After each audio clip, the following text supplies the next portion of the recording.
Demek tüydü пайда болғаннан кейін жан дүниенің өзегінде дил ниет деп түсіндірдім. Ошол дил деген нәрсе ең башында бар адамдарға баарына бирдей болгон. Ошол дилде бир нәрсе берилет. Жандан сырткары. Эсиңердеби? Ошонун сыртында жан дүниенин өзүнүн бир түзүлүшү бар. Адам жаралганда эле ошол жан бир жерден орун алат, ошо жан дүйнөдөн. Анан ошону менен катар баягы бир жарык нур кошо жаралат. Акыл дүйнө дагы ошондой. Акыл дүйнөнүн уюткусу акыл деген түшүнүктүн өзү баягы зен, дер, эс деген түшүнүктөрдөн сырткары акыл уюткусу катары адам жаралганда дагы ошол бир уютку катары бир берилет. Бирок ал дароо иштебейт. Ал улам жетилип убакыт мөөнөт, таасир, тарбия, таалим жана башка сырткы таасирлерден улам жүрүп отуруп ал калыптанып өөрчүйт. Жан дүйнө болсо сырткы чөйрөнүн таасиринен улам ал жанагы жарык же өсүп байыйт, же ал караңгы нерсе менен кысылып кысмакка алынат. Акыл деле ошондой. Бирок ал эми жаман жакшы эмес, акылда башкачараак. Акылдын жанагы өзүнүн алкактары, жанагы дер, зен, тубаса табиятынан берилген нерселери кимдики кандай артыкчылыктуу орунга ээлесе, ошого жараша ал өзүнүн жолу менен өсөт. Сезимде адам жаралганда эле ушул сезим менен жаралат. Ал дагы ошол бир башаттан келген бир жарыктык болчу, бир нерсе болот. Ал ошол сүйүү. Сүйүү деген биз бүгүнкү күндөгү түшүнүк жанагы адамдын ортосундагы сүйүү, мына азыр атап өттүк, мекенге, табиятка, жаныбарга мүмкүн, ушундай түрлөрү деп атпайбызбы? Түр деп атап кеттикпи ошол. Анын баары туура, бирок дагы ошонун баарын жыйынтыктап келтирип сүйүү дегенде эмне дегенди кантип түшүндүрсөк болот?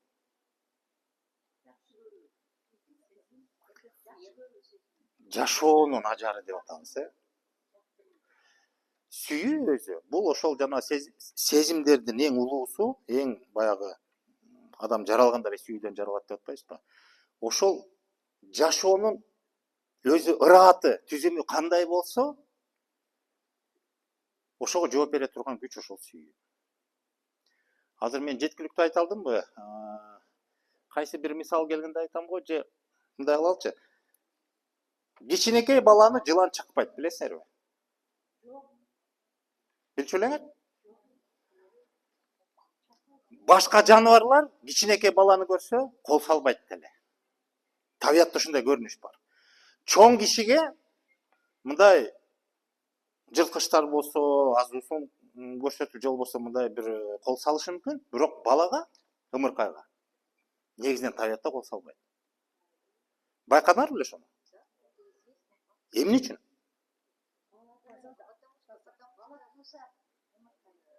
Эмне үчүн жаныбар адамга кол салат? Коргонуу үчүн. Себеби ал эмнени сезет жаныбар? Коркунучту сезет, же болбосо кооптуу жагдай жаралышы мүмкүн. Себеби жаныбарларда дагы инстинкт деген бар. Ал адамды көргөндө тиешелүү бир реакция жүрөт дагы, кой, ушулардан азабын көрүп бүтүп тойдук дегендей. Адамдын өзүндө адамдын сезими да бар, жаныбардын да сезими бар. Жаныбар ошол адамды сезим менен кабылдайт. Адамдын оюнда эмне болот? Адам жаныбарды көрсө, дароо эмне, кандай ой келет? Бул мени өлтүрбөсүн, мен качан жетип, дароо ой башка кетет, Ошон үчүн ошол сезимди тиги туят дагы, дароо же кол салат, же өзү качат. Балада эмне болот? Ал нерсе жок. Ал андай сезимди жаратпайт, андай сезимди бербейт, жаныбар да аны кабыл албайт. Балада эмне бар? Кандай сезим бар? Кичинекей балада колчу. Кандай акыбалда ал? Тунук, таза дагы. Жашоодон кооптуу нерсени күтпөйт, издебейт. Жаман деген түшүнүк жок, ага баары жакшы. Ал жыланы менен деле ойнойт. Карышкыр менен деле ойнойт. Андан жаманчылык күтпөйт, ойда жок. Сезиминде андай нерсе жок. А сезимде эмне бар аякта? Балада.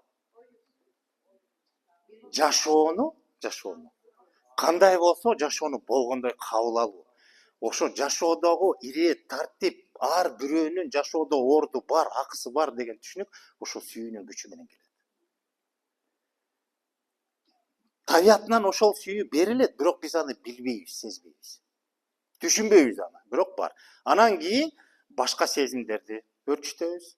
Акылыбыз толо баштайт, аң сезимибиз калыптана баштайт, жан дүйнөбүз толо баштайт, жамангабы, жакшыгабы башка маселе. Ошентип отуруп анан башапта келген тазалык аруулук кысыла баштайт. Же жоюла баштайт. Ошентип анан биз табият менен тиреше баштайбыз. Чөйрө менен тиреше баштайбыз. Сырткы дүйнө менен тиреше баштайбыз. Эң негизги суроо ушунда да, эмнеге? Ошого жетпей атпайбызбы жалпы адамзат? Азыр ошонун аракети деп биз өзүбүздү таануу багытында ушул нерсени талкуулап атабыз. Эгер таанып түшүнсөк, балким ушул суроого жооп табабыз. Эмнеге ушундай болуп атабыз? Болбой койсок болобу депчи. Кыскасы ошол сүйүү бул жашоонун ажары дегендечи. Жашоодо бардык нерсе өзүнүн орду бар. Ал мисалы биз билбейбиз, ал бир улуу күч менен жараткан Кудай, Алла дейбиз, ар кандай тилде айтсак да болот, бирок бир эле нерсе, бир улуу күч бар, ошол баарын жаратты. Адамды да, айбанды да, табиятты да, сууну, тоону, ташты баарын жараттыбы? Чөлдү да, токойду да жаратты. Ал адамдын акылы менен эмес, адамдын каалоосу менен эмес, ал бар нерсе. Бирөө жаратты. Эмне максат менен жаратты? Биздин акылыбыз жетпесе да, бирок ошол жаратылган нерсе, ал өзүнүн бир ыраты, тартиби, өзүнүн орду бар, болуш керек. Ага эч кимдин акысы жок. Бул жаман, бул болбош керек деген акысы жок. Кандай эмне болсо жаратылса, ошонун баары бири-бири менен байланышта, орусча айтканда гармонияда, шайкештикте, жашоонун бир формуласы дейбизби, же ыраты дейбизби, ошону камсыздаган дейбизби, же ошону тааныткан бул сүйүү. Сүйүү менен жаратылган. Сүйүү өзү эмне жатат? Сүйүүнүн ичинде эмне жатат? Айткылачы. Эми талдайлы, бул сүйүү деген сөздүн өзүн. Биз ушул сүйүүдөн чыга албайт го. Сүйүү өзү эмнени камтыйт? Бунун баары сезим, кубаныч дагы, камкордук. Эгерде адамды болобу, баланы, эми адамды дегенде кандай? Эркек менен аялдын ортосунда сүйүү болобу? Ата эненин ортосунда, ата баланын ортосунда сүйүү болобу? Адам менен мекендин ортосунда, адам менен элдин ортосунда сүйүү, кандай сүйүү болбосун, эгерде камкордук жатпаса ал жерде, анда бул сүйүү эмес. Байкап көрүңүлчү. Эгерде камкордук жок болсо ал жерде, анда ал сүйүү эмес. А камкордук деген эмне?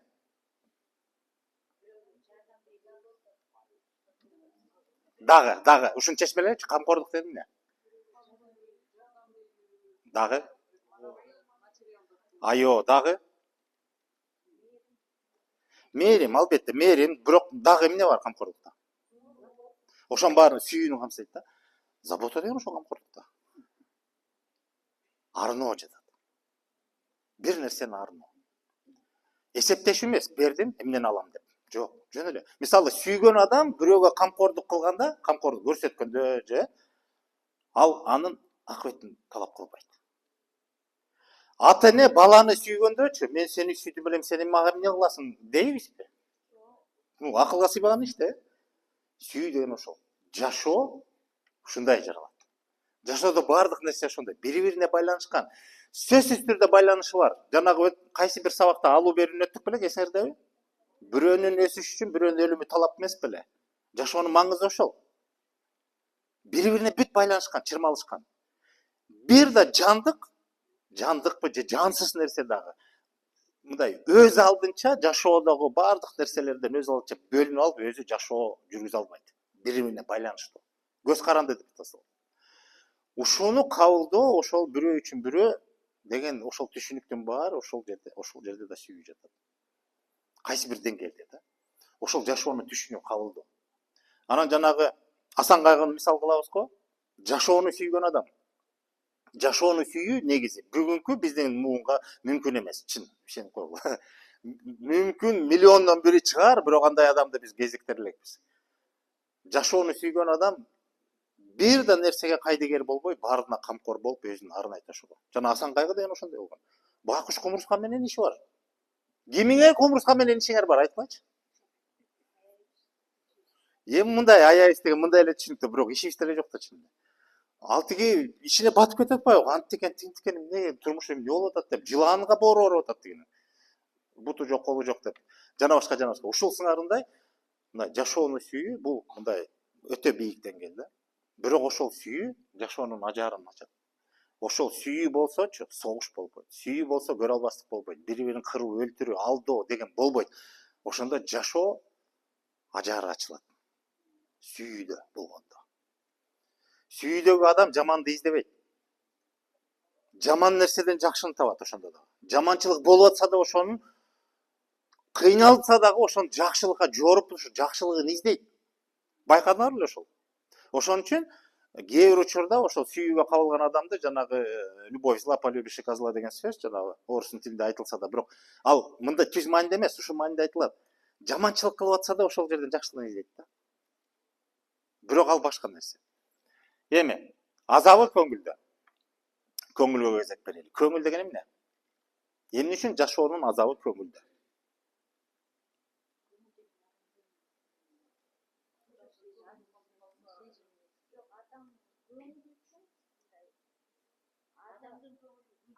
Адамдын көңүлү гүл.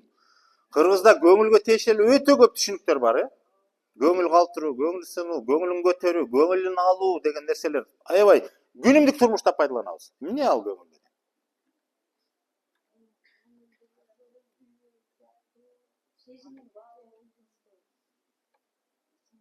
Сезимдин эмнеси? Түгөйү. Көңүл өзү сезимдин ичинде. Сезим жалпы түшүнүк. Көңүл жанагы биз жан дүйнөнү өтүп атканда, жан дүйнө сабагын өтүп атканда ошондо айттым элем. Жан дүйнөнүн жана алкакчалардын ишин баарын, жана дил, дит, ниет, бейилдин баарын көңүл толтуруп турат деп. Эгер салыштырмалуу айтсак, тигилерди алкакча идиш катары көрсөк, ошонун суюктук катары толтуруучу нерсе көңүл. Ошол көңүл бул сезим дүйнөгө таандык күч, бирок ал жан дүйнөгө түздөн түз байланышат. Ошол эле учурда ошол эле көңүл кайра акыл дүйнөгө да байланышат. Демек, сезим дүйнөнүн акыл менен жан дүйнөнүн байланышын түзүп турган ортомчу күч ошол көңүл. Адам көңүлүн коюп иш кылат. Көңүлүн буруп дагы бир нерсе кылышы мүмкүн, көңүл токтотушу мүмкүн. Көңүл койбой коюшу мүмкүн. Барбы ошол түшүнүктөр? А ошол учурда көңүл эмнени башкарат? Же акылды башкарат, же жан дүйнөнү башкарышы мүмкүн. Адам жан дүйнөсү бир нерсени талап кылса, адам ошол көңүлүн башкарып, ошол нерсени же издет, же маани бербей укпай да коюшу мүмкүн. Көңүлү башкага алагылык болуп кетиши мүмкүн. Жан дүйнө талап кылган нерсени. Бүгүн биз көбүн эсе биз акылга басым жашап калган учурда, жан дүйнөнү укпай калган кезде көңүлүбүз акылга жетеленет. Акылга салып мындай калчап, акыл таразылаган нерсени гана көңүл эсептешет да. А болбосо ал сезим дүйнөдө. Анан жашоонун азабы көңүлдө дегенде биз көңүл деген көбүн эсе сезим, бул сезимге таандык, бирок жанагы жан дүйнө менен акыл дүйнөнүн ортосунда байланышты түзгөн күч катары, бирок өзү орду сезимде да. Анан эгерде көңүлдү биз акыл менен жан дүйнөнүн байланышын түзбөй туруп, көңүлдү сезим дүйнө менен чектеп койсок, түшүнүп атасыңарбы менин сөзүмдү? Мына ошондо азап болот. Эмне үчүн?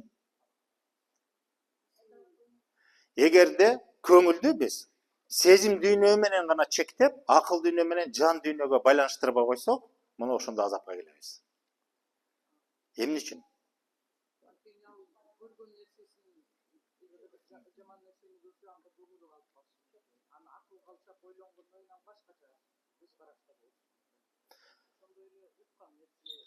Жөнөкөй эле мисал айтайын. Эгерде биз акылга салбасак, көңүлдү сезим менен гана чектесек, ошондо азапка кептелгенибиз мындай. Адамдын, биз тааныган, билип жүргөн эле адамдын кайсы бир кылык жоругу, сөзү же бир кыймылы биздин көңүлүбүздү оорутушу мүмкүн. Эгер сезимге жетеленсек, мага ушинтпейди, бүттү, акмак экен бул деп койсок, болобу? Акылга салыш керек да. Эмне максат, эмне себеп болду? Эмне үчүн ушундай болду? Бул андай адам эмес эле го? Акыл, аң сезим кетти. Аңдоо кетти, талдоо кетти. Акыл иштеп атат. мындай тамаша сөз буга эмне жин тийдиби эмне мага мынтип атат деген эгер талдоо жүрүп ошонун аркасынан анан ошондо дагы туура жыйынтык чыгарыш керек. Дароо ошол учурда же жини келип атабы же ачууланып атабы себебин аныктап билгенден кийин анан кайра ошол мамилени үзбөш үчүн кайра барып дагы бир табыш керек да жол. Жок, бир эле сезимге кабылып ошентип бүттү. Ама ошентпеди. Бүттү. Чекит койдум. Сүйлөшпөйт. Жашоо мүмкүнбү? Мүмкүн эмес да мындай. Бирок көп учурда ошондой болот. Көп учурда демейинчи, кээ бир учурларда болот жашоодо. Кээ бир учурда болот. Кээде баарын билип турабыз, акылдуу, билимдүүбүз, эстүүбүз. Бирок кээ бир учурларда сезимге алдырып, акыл менен эсептешпей калабыз. Сезимге эле алдырып коебуз. Ошол кезде сезимибиз аябай мындай бир кандай болсун күчтөнүп же болбосо сезим албуттанып кеткен учурда ошо менен чектейбиз дагы, ошол менен анан көңүлүбүз сынат. Же көңүлүбүз калат. Ошон үчүн ачуу душман, акыл дос деген сөз ошондон келген да. Ачуу деген сезим да. Сезим деген сезим өзү туруктуу болбойт. Ал мындай өзгөрүп турулчу нерсе. Ал тышкы дүйнөдө кандай өзгөрүп турса чөйрө, ошого жараша сезим дайыма өзгөрүп турат. Жөнөкөй эле мисал. Жарык өтсө, акыбалыбыз өзгөрөбү? Дароо. Бирөө коркунуч калтырышы мүмкүн. Бирөө эч нерсе мындай тоготпой отурушу мүмкүн. Бирөө башка ой кетет. Ар ким адамдын баалуулугуна, табиятына жараша ар кандай кыймыл аракет болуп кетиши мүмкүн, ар кандай жагдайга кабылышы мүмкүн. Бир эле өзгөрүүдөн сезим ошончо өзгөрүп турат. Бирөө ошо караңгылыктан пайдаланып бирдеме кыла калайын деши мүмкүн. Түшүнүп атасызбы? Бирөө жакшыны ойлойт, бирөө жаманды ойлойт дегендей. Ошол сыяктуу сезим туруксуз. А көңүл да ошого жетеленет. Эгерде сезимге жетеленсе көңүл, анда адам азапка кабыла баштайт. Эгерде акыл менен таразылап ошо көңүлдү башкара билсеңер, анда көп нерсенин мындай туура эместиктерди же болбосо силерге жакпай калган нерсени кайра түздөп кетүүгө мүмкүндүк болот. Кийинки слайд береличи. Көңүл. Ошо көңүлдү улам талдайлы. Слайд.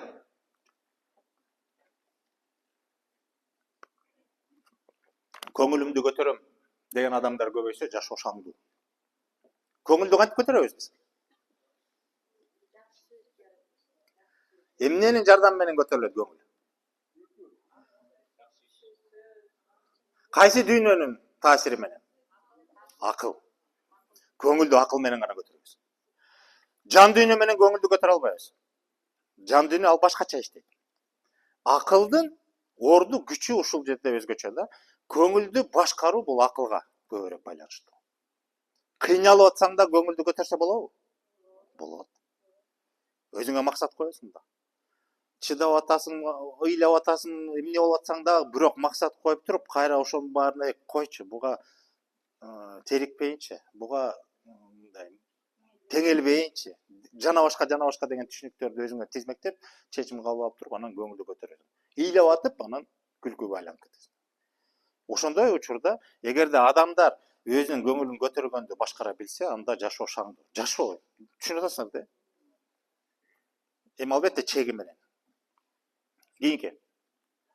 Көңүлүм ооруду деген адамдар көбөйсө жашоо муңдуу. Эгерде ой көңүлүм ооруду, көңүлүмдү калтырды, ушу койчу, көңүлүм тартпайт деп адам көңүлүн өстүргөндү билбей, ошо учурдагы көңүлүнө жетеленсе, акыбалына жетеленсе. Демек сезимге алдырган адам. Сезимине жетеленет анда. Ошол жерден адам эмне болот? Жашоо муңдуу болот. Көңүлү бир жолу калдыбы, көңүлү оорудубу, эмне болбосун бүттү, ошону бага берет да. Баягы ошентпеди. Азыр дагы ошентет, койчу. Жолобойм, барбайм, карабайм, укпайм деген түшүнүктөр кете баштайт да. Адам өзү коруна баштайт. Ишеним артпайт, ишеним жоголо баштайт көп нерсеге. Ошентип адам анан өзүнүн жашоосун муңга айланат. Муң деген түшүнүктүү да, кайда барбасаң, койчу, болуп кетти, жок, ыйлагысы эле келип турат да. Жашоодо ушундай адамдар бар, билесиңби? Мына бүгүн жамгыр жаап кетти го. Бирөө жыргашы мүмкүн ойсогун жамгыр. Бирөө болсо эзет, койчу, эмне? Жана ар кандай бир түшүнүктөр бар го. Бир терезени эки киши карап отурат дейт. Бирөө андагы жашоонун жандануусун көрүп атат. жашоого эмне дагы бирдемеден көрүп атат, а бирөө болсо баткак менен лайды көрүп атат дейт. А болбосо жамгыр жаап аткан күндү терезеде эки адам карап отурат дейт. Ар бир адамдын көңүлүнө жараша кабылдоосу башкача болот.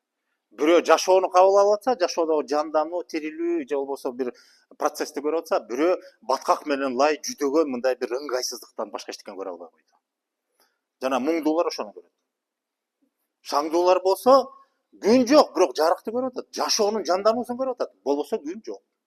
Бүркөө төгүп атат. Бирок түшүнүп атат да. Бул жашоонун башталышы болуп атпайбы? Азык берилип атат. Суу өмүр башаты дейт. Жамгыр жаагандан кийин көк чыгат дегендей. Ошол процессти көрүп атат. А бирөө эмне болот? Баткакты көрөт. Эмне кереги бар депчи. Дегендей. Кийинки слайд. Слайд. Көңүлдүү адам акыл менен толтурат, көңүлдүү адам сезим менен пастатат. Мен жаңы эле айткан сөзүм ошол да. Акыл менен биз көңүлдү бийиктетебиз, башкарабыз, өстүрөбүз. Ошол адам жашоосун өзүнүн ушу көңүл аркылуу башкарса болот. Ал эми сезим, эгерде сезим өзү жаман эмес, бирок сезимге жетеленип калсак же чектелип калсак, анда пасташы мүмкүн. Себеби сезим өзү бул кабылдоочу күч. Эмне болбосун? Бирөө жаман карап койдубу, кокусунан атайын эмес, мындай жаман нерсени эстеп кетип ушуну кабагы түйүлүп алып барат, сен көзүңө көрүнүп кеттиң ошол учурдачы. Болот да ошондой туруш, Ошондой учурда сен аны көрдүң да кабагы түйүп, мага эмне кабат деп бүттү, өлдү.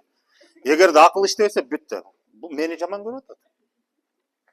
Болду, мен бул менен мамиле мүзөм дейбиз да. Кээде ошондой да болот. Мен жөнөкөй мисал айтып атам, бирок ушул сыяктуу жашоону, турмушту талдасаңар ушундай көрүнүштөр аябай көп. Сезим менен чектелбеш керек. Сезим ал ошол учурда, жагдайда болгон көрүнүштү гана сага жеткирип берип атат. Көргөнүң, укканың, жыт, кээ бир сонун адам жаман жыттан калса да жиркенебиз го.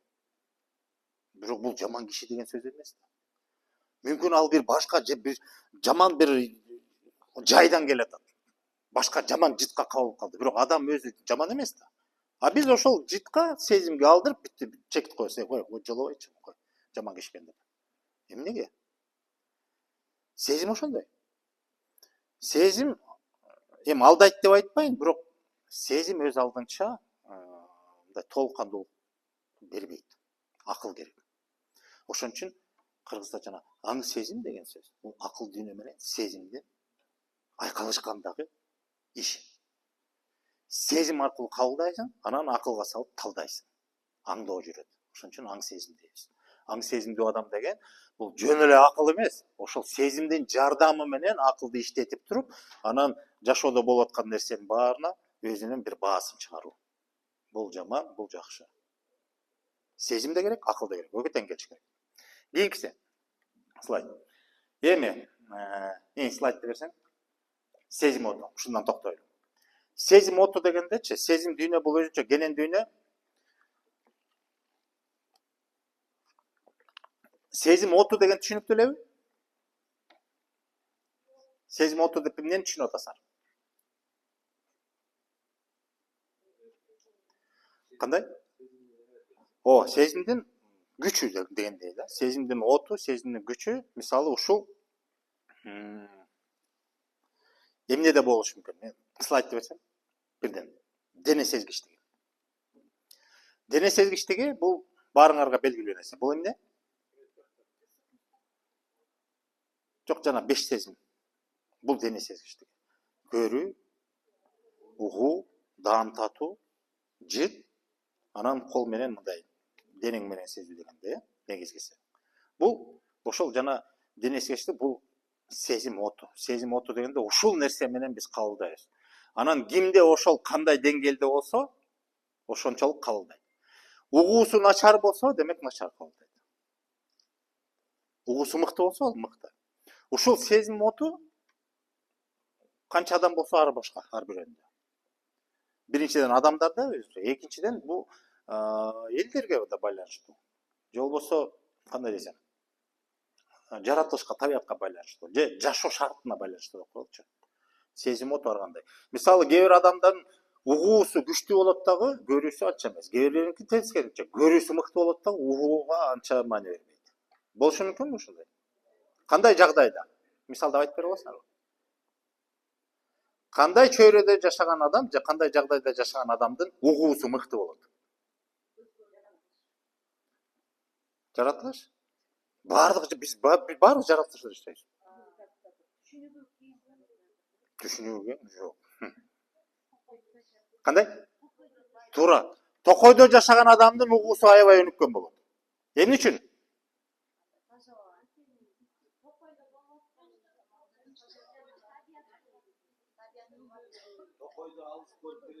Туура. Токойдо маселе мындай, токойдо алыс көрүп кереги жок эмес. Токойдо алыс көрө албайсың.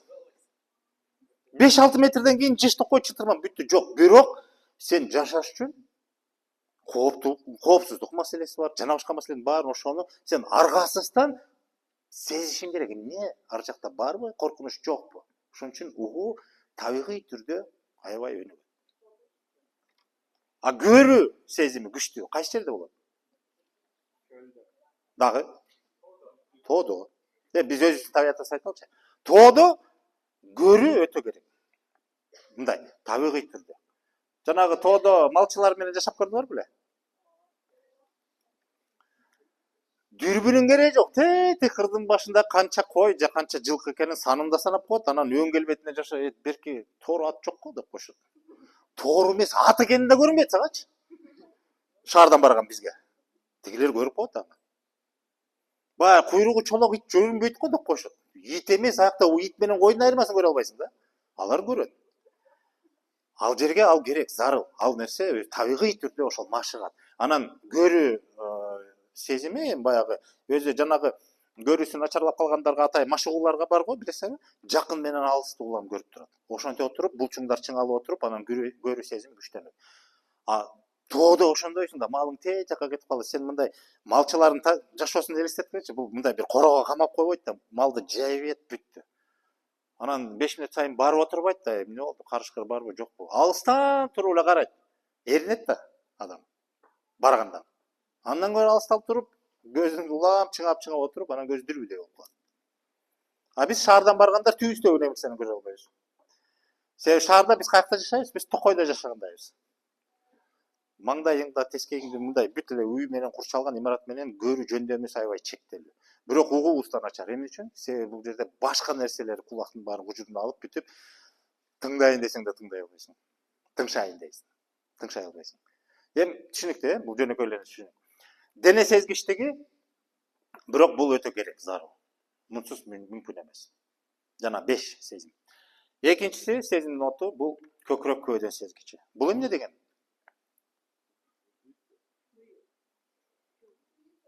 Интуиция. Эми баягы биз башка илимде ошентип айтылат, 5 сезимден 6 чувство, 6 сезим деп интуиция дейбиз. Ошол, ооба, ошондой деп эле коелучу. Бирок кыргыздын түшүнүгүндө бул башкача талдайлы. Көкүрөк көөдөн сезгичтиги. Бул эмнеге байланыштуу?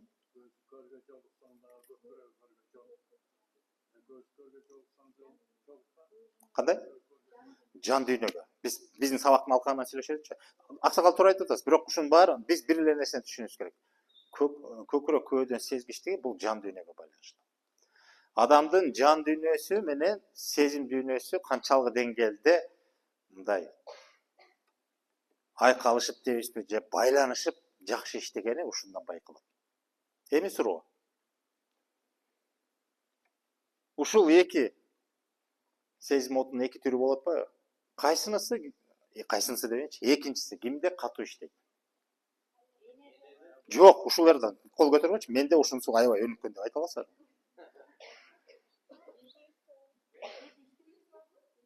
Ооба. Кандай адам ушул көкүрөк көөдө сезгичтигин өркүндөтүп алат? Маселе бай эмес.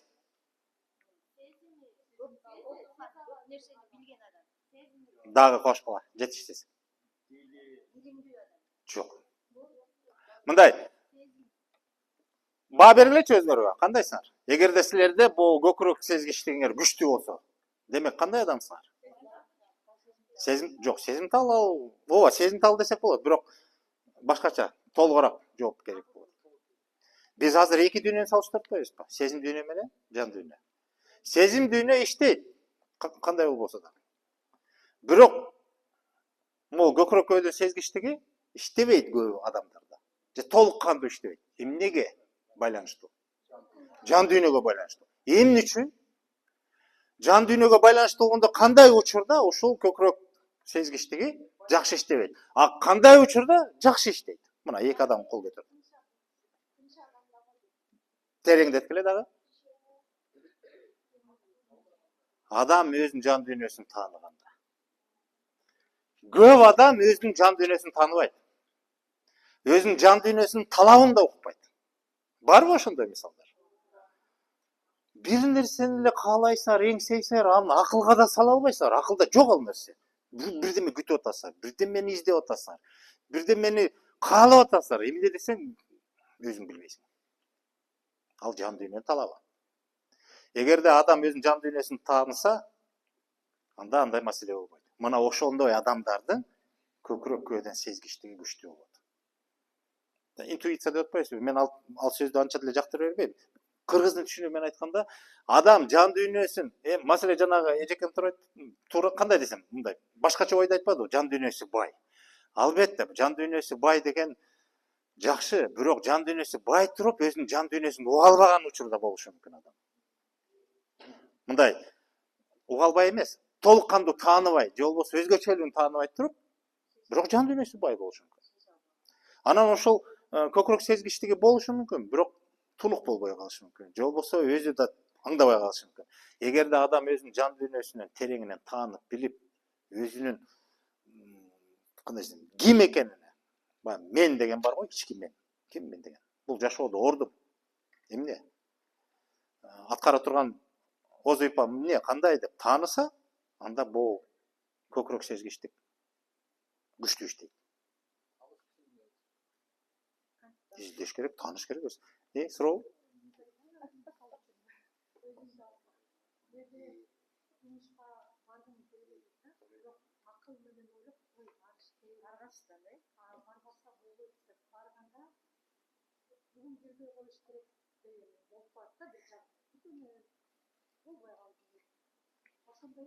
Бул ошол көкүрөк сезгичтиги. Эгер жан дүйнөңөр тартпай атса, ал жерде же силерге тиешеси жок, же силерге сиз жактырбаган бир жагдай, учур же маселе каралып атат, ошону жан дүйнө сүйбөйт. Акыл башкача иштейт. Акыл деген эмне? Ал бар нерсе мындай рационалдуу иштейт. Ал сан менен иштейт, көрүнүштөр менен иштейт. Бүгүн жумуш, бүгүн баланча күн, жумушу күн барыш керек. Жан дүйнө башкача иштейт. Ошол сыяктуу да. Анан ошол учурда ошону көкүрөк сезгичтиги ошондон жардам берет. Көбүн эсе. Булардын бул дагы сезим да. Сезим деген ошол белги туюм берет дагы, ошого адам же ошону карманат, же карманбайт. Мисалы көзүңүз көрүп туруп, машина келе аткан, сиз токтойсуз да, өтүп кетсин. Ушул сыяктуу көкүрөк көөдөн сезгичтиги ушундай эле силерге белги берет. Же болбосо ошондой сезим берет силерге. Ошону бирок биз тааныбайбыз. Эмне үчүн? Себеби ошол жан дүйнөбүздү тааныбайбыз. Качан жан дүйнөсүн толук тааныган адам, өзүнүн талабын, бүт ички табиятын тааныган адам болсо, анда ошол бул сезгичтиги кадимки жана 5 сезим бар го, ошондон кем эмес толук кандуу иштейт. Көрдүм, тыянак чыгардым. Уктум, тыянак чыгардым. Жан дүйнөм талабын түшүндүм, тыянак чыгардым. Мында ошондой болот.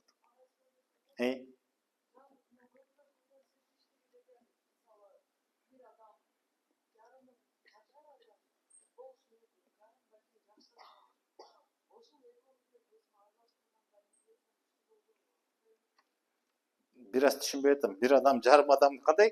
Адам мындай деличи, адамда жакшы сапат, жаман сапат бар дейли. Анан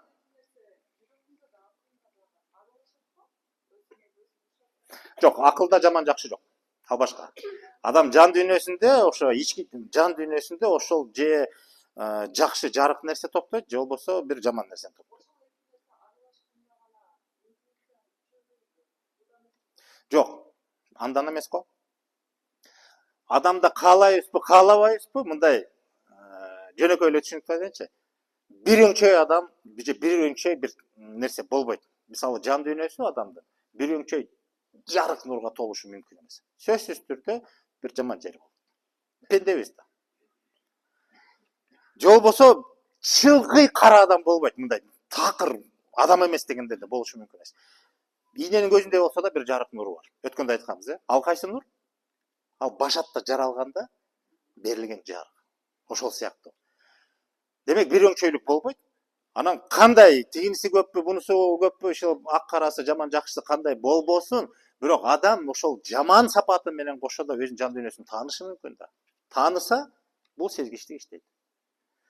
Жакшыга бай болуп туруп, бирок адам өзүн тааныбашы мүмкүн. Маселе ошондо болот. Мына ошондо бул туюм иштейт, бирок биз аны окуй албайбыз. Эмне болуп атам деп. Жана эжекем айткандай, жумушка барабыз акылга жетелеп. Анан ошол жерден бир көңүлүбүз калат, ооруйт, жан дүйнөбүз бир азапка батат да. Койчу ушуну көргүм келбейчи. Ушуну көрбөсөм жакшы болмок экен, укпасам жакшы болмок экен деп тим эле кейип, анан барбай эле койсом эмне деп анан бүткөндөн кийин ошондой акыбалга келебиз. Эмне үчүн? Себеби ошону уга алган жокпуз. Сезим иштеп атат, бирок биз аны кабылдабай атабыз.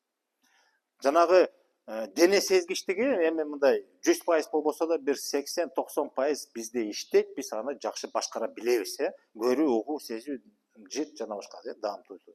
Аны билебиз. Сыйпаласак да түшүнүп атпайбыз караңгыда. А бул көкүрөк сезгичтиги. Көп нерсе бизде бир билбейм, салыштырмалуу 80%га иштебейт. Же болбосо түшүнбөйбүз аны, иштете албай атабыз. Кээ бир учурда жарк этип жанагы 15-20% сыяктуу иштеп кетет, ошондо сүйүнүп коебуз. Сонун рас болбодубу депчи. А бирок андан сабак алып, андан ары кубалап, аны күчтөтүү, аны өрчүтүп кетүү биз ага жете албай атабыз. Себеби ал аны үчүн бул жигит туура айтат, эмне кылыш керек дегенде. Жан дүйнөнү агарыш керек, жан дүйнөнү тааныш керек. Адам өзүн тааныш керек. Жанагы адамдын дили, жан дүйнөнүн өзү дил деп атпайбызбы? Бул адамдын нагыз табияты. Мен киммин деген суроо ошол жакта жатат. Ал жерде сенин сапатың жатат, адамгерчилик сапатың, мүнөзгө таандык же кыялыңа таандык болгон сапаттар жатат. Анан сен ушул жашоодо топтогон жарык канчалык деңгээлде бар? Ошол сезим. Кийинки сезим отун түшүндүк да, суроо. Көкүрөк бар, көөдөн жок болгондо кандай болот? Көкүрөк бар, көөдөн жок деген кандай десем, бул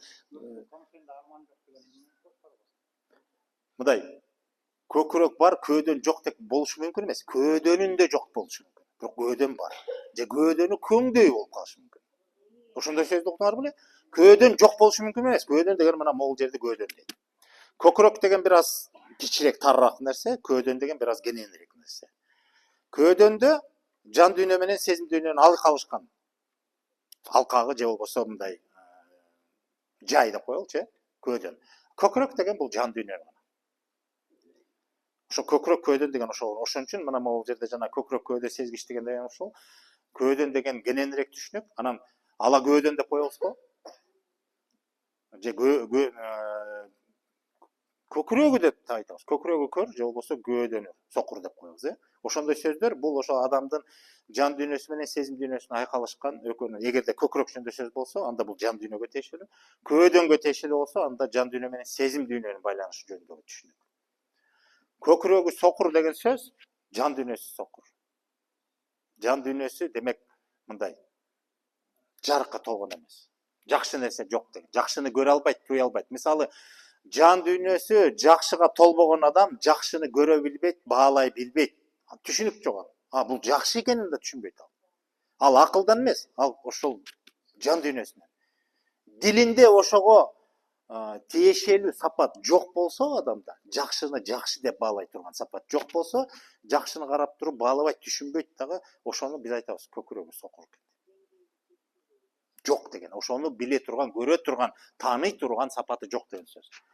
Көөдөнү деген сөз бул кененирээк болот да, бул жерде жан дүйнө менен сезим дүйнөнүн айкалышынан. Демек, мына могу сезгичтиги жок болсо, көкүрөгү көөдөн экен. Сезими да туюу да жок, иштебейт, жан дүйнөсүнө дагы жакындабайт деген мааниде. Ошондой маани. Бирок өзү жок болушу мүмкүн эмес. Маселе анын ичинде барбы, жокпу? Жанагы дээринде бар деп коебузго?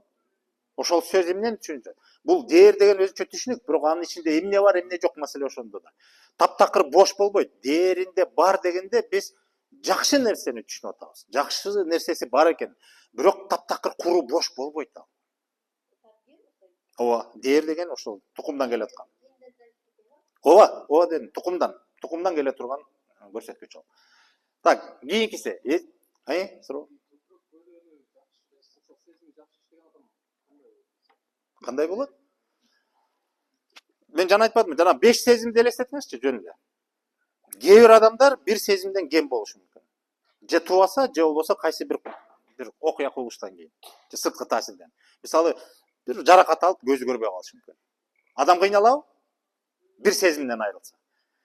Бирок мындай бир биологиянын өзгөчөлүгү, эгер бир сезимден кемисе, калган сезими өрчүп күчтөнөт. Себеби адам жашоо үчүн күрөшөт. Жашоону, чөйрөнү, табиятты ал баары бир кабылдайт турмушунда, көрбөсө да. Ошон үчүн анын угуусу, анын туюусу жыты, даамы эмес, жыты аябай өрчүй баштайт. Баары бир ошол нерсе толукталат да. Эми ошонун сырдарында бул бешөө дене сезгичти бир болсо, а көкүрөккөдөн сезгичти ал өзүнчө болот дагы.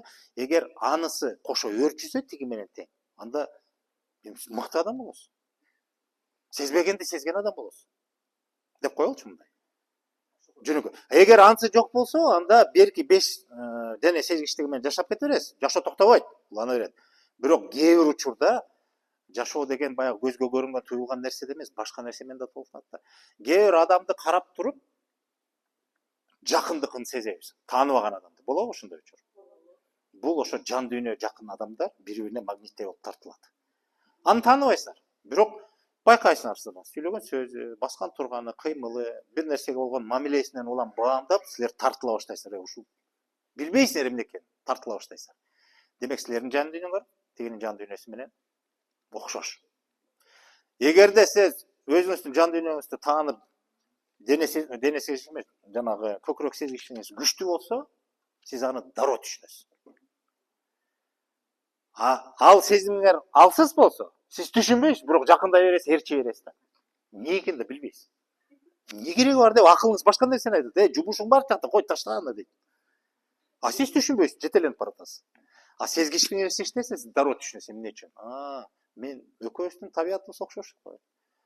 Мен издеген нерсе бул кишиде бар турбайбы, же болбосо? Дегендей да. Түшүнүктүү болуп атабы? Ошого жардам берет. Бул жашоонун толукандуулугуна мындай алып келет да, ушул нерсе. Эми сезимдин булагы. Сезим оту түшүнүктүү. Сезим оту жанагы дене сезгичтиги, жана көкүрөккөдөн сезгичти толуктап коеюн. Тубаса адамда баарында болот. Бирок ошону биз кандай өстүрөбүз? Жана дене сезгичтигин көбүн эсе бир мындай орто куракка келгенде биз эң бир туу чокусуна чыгабыз. Логикалык негизде.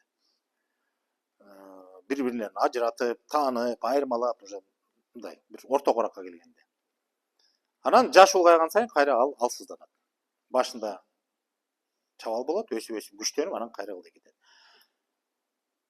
Көкүрөккөдөн сезгичтиги, эгер адам ошол күчтү өстүрүп алса, ал өмүрүнүн аягына чейин тунуктугун жоготпошу мүмкүн. Эгерде адам өзүнүн жан дүйнөсүн тааныгандан кийин, берки дене сезгичтиги менен кошо, ошо көкүрөк сезгичтиги көпкө чейин. Адам дене кубатынан тайса да, бирок ошол сезгичтиги ага жардам берет тескерисинче. Жанагы акылман, даанышман карыялар бир карап туруп адамга таасын баа берип коюп атпайбы? Ошол жана көкүрөк сезгичтиги күчтүү адамдар ошондой болот. Жанагы кайсы бир сабакта айтылбады беле, акылман менен даанышмандын айырмалыгы. Акылман акылга басым кылат дагы, ал акылдын күчү менен талдап адамга баа бериши мүмкүн. Даанышман бул ошо көкүрөк сезгичтиги күчтүү иштейт. Ал тубаса берилген жан дүйнө байлыгынын күчү менен дагы адамды баалап коет. Ошол көкүрөк сезгичтиги менен таанып бир карап эле аныктап коет ким экенин. Ошол жанагы эмне берет деген сурооңузга кошумча жооп да. Суроо? Ал башка нерсе. Байланышы бар албетте, бирок ал башка нерсе. Аян белги бул касиет дүйнөгө таандык. Касиет дүйнө деген теманы өтпөдүк беле? Касиет дүйнө бул адамдын ички дүйнөсүнөн тышкары дүйнө. Бирок адамды чулгайт өзүнө. Адам бир учурда биз көз көргөн, биз өзүбүздүн дүйнөбүздө жашайбыз, ички дүйнөбүз менен кошо. Андан сырткары касиет дүйнөсүн аралап жашай беребиз. Бирок ал касиет дүйнө экенин тааныбай жашайбыз көп учурда. Тааныгандар бар. Касиет дүйнөсүн таанып, ичинен таанып билип, ошол дүйнөгө малынып, же болбосо касиетке ээ болгон адамдар ошо касиет дүйнөнү тең алып жүрөт. ошол касиет дүйнөнү тең алып же касиет дүйнөнү тааныган адамдар дейикчи, анда көкүрөк сезгичтиги өтө өнүккөн болот. Мисалы, олуяларда, сынчыларда деп коелучу, ошол эле манасчыларда, айтымчыларда көкүрөк сезгичтик аябай өнүгөт. Себеби алар эмне үчүн дегенде, касиетке кабылган адам, касиет туткан же касиеттүү адам жан дүйнөнү укпай кое албайт, угат, тааныйт. Анан касиет кандай адамга конот негизинен? Жан дүйнөсү бай же болбосо аруу, таза адамга конот. Жан дүйнөсү таза адамга касиет байырлайт, конот. Же болбосо касиеттин талабы ошол. Касиетти кондуруп, касиетке ээ болуп, же болбосо тукумдан келген касиетке ээ болуп туруп, жан дүйнөң сен булгап алсаң, касиет сени таштап кетет, оолактайт. Касиетке кесир кылсаң, качат. А кайсы убакта кесир кыласың? Ошону тааныбаганда. Ага көбү нерсе акыл эмес, көбү нерсе жан дүйнө жооп берет да. Ошон үчүн аян, касиет дүйнө бул сезим дүйнөгө тиешеси бар, бирок жанагыдай түз эмес, кыйырма. Сезимдин булагы. Булак деген түшүнүктүү да, э? Кайсы жактан болот? Слайд береличи, талдайлы. Адамдык сезим, бирден шашпайлы. Адамдык сезим деген эмне? Кандай түшүнөбүз муну?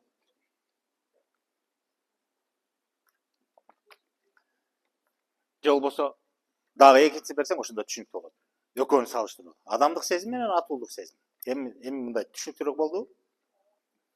Булак катары. Бул эмне болгон булак? Адамдык сезим деген эмне? Атуулдук сезим деген эмне?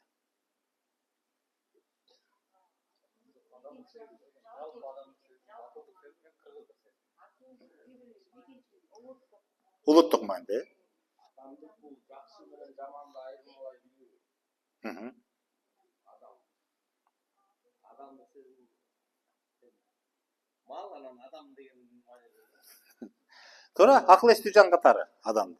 Адамдык сезим деген бул жалпы адамзаттык десек болот, адам тирүү жан катары, акыл эстүү жан катары кабылдасак болот. Бул адам баласы жаралгандан баштап бул баягы чоң казына да. Анан эгерде илимдин тили менен айтсак, мындай бир жакшы түшүнүк бар. Инстинкт бар, рефлекс бар, э? Экөөнүн айырмасы эмнеде? А рефлекс?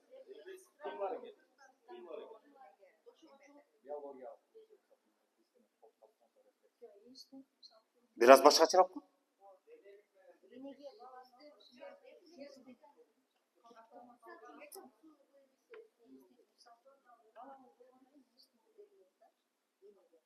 А рефлекс?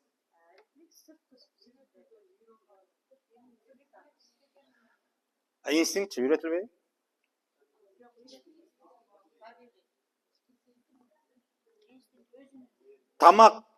Тамак ичүү. Бул эмне? Инстинкт. Ысыктан качуу. Инстинкт. Кооптуу жайдан качуу. Инстинкт. Мындай тоо көчүп атса качасың да, дегендей да. А мисалы машина айдап баратып, чукул бирөө чыгып калганда дароо тормозду бастың. Бул рефлекс. Адам өзү кабылдаган нерсе өзүнүн баягы сезимин башкарууда жардам бере турган түшүнүктөр да. Бул рефлекс. Рефлексия деген ошол да. Өзүң кабылдайсың. Инстинкт сага чейин каптанган.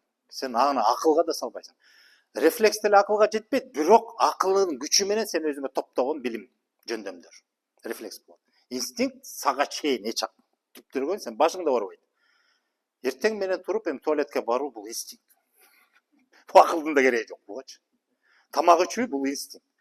Ысыкка күйөт экенсиң деген бул инстинкт. Тетиктен бери канча миллион бул канча жыл билбейм. Келтат. Каалабайсың, сен ошол сезимге жете эленесиң. Башкарып кетет ал сени. А рефлекс бул сага байланыштуу. Өзүңө байланыштуу сезим. Адамдык сезим бул ошо инстинкт сыяктуу да. Тетиктен бери келаткан нерсе бар. Жалпы адамзатка таандык болгон нерсе. Бул ошол булак ошол. Булак деп атпайбызбы? Тетиктен бери.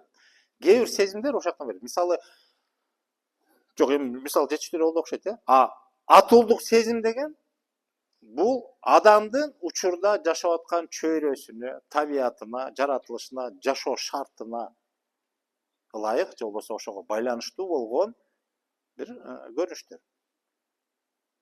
Мисалы, тоону көргөндө кыргыз башкача сезимге келет. Тоосу жок жерге барганда тоону издей баштайбыз. Барбы ошондой сезим? Анан биз кыргыздар эле мактанып беребиз, биз ушундай. Жок, бүт адамды ошондой. Чөлдө төрөлүп өсүп ата бабасы чөлдө калыптанган улуттун өкүлү башка чөйрөгө барса рахат албайт. Ал чөлдөн гана рахат алат. Ал суктанышы мүмкүн, ал таң калышы мүмкүн, ал бир убактылуу рахатка батышы мүмкүн, бирок белгилүү мөөнөткө жеткенде чөлдө чөл өзүнүн чакырыгын бере баштайт, ал кусап ала баштайт. Чөлдү таппайынча ыраазы болбойт. Ошол сыңарындай токойдо өмүр бою калыптанып, баягы улут болуп, эл болуп калыптанып токойдо жашаган элдер башка табиятка барганда токойдогудай болбойт. Ошол сезимди күчөй баштайт. Түшүнүп атасыңарбы? А биз толук кыргызбыз. Биз тоосу жок жашай албайбыз. Ушул сыңарындай. Анан ушул менен гана чектелбегиле. Улуттук атуулдук дегенде эми ал жерде баягы элдүүлүк маселеси бар, улуттук маселе бар, баалуулуктар мына ошого таандык болгон сезимдер. Мисалы, кыргыздын атуулдук сезиминин дагы бир чоң өзгөчөлүгү эмне? Жалпы адамзаттын деңгээлине алып караганда. Антсек деле болот, бирок ал мындай жаратылыш менен байланыштуу түзгөндөр көп. Биздин бүгүнкүгө чейин өзгөчө ошондой бир сезимибиз бар. Кандай? Жөнөкөйрөөк кылганчы. Эл менен ажырагыс бүтүндүктө сезүү өзүн. Эл менен эсептешүү. Бизде дагы деле бул бар.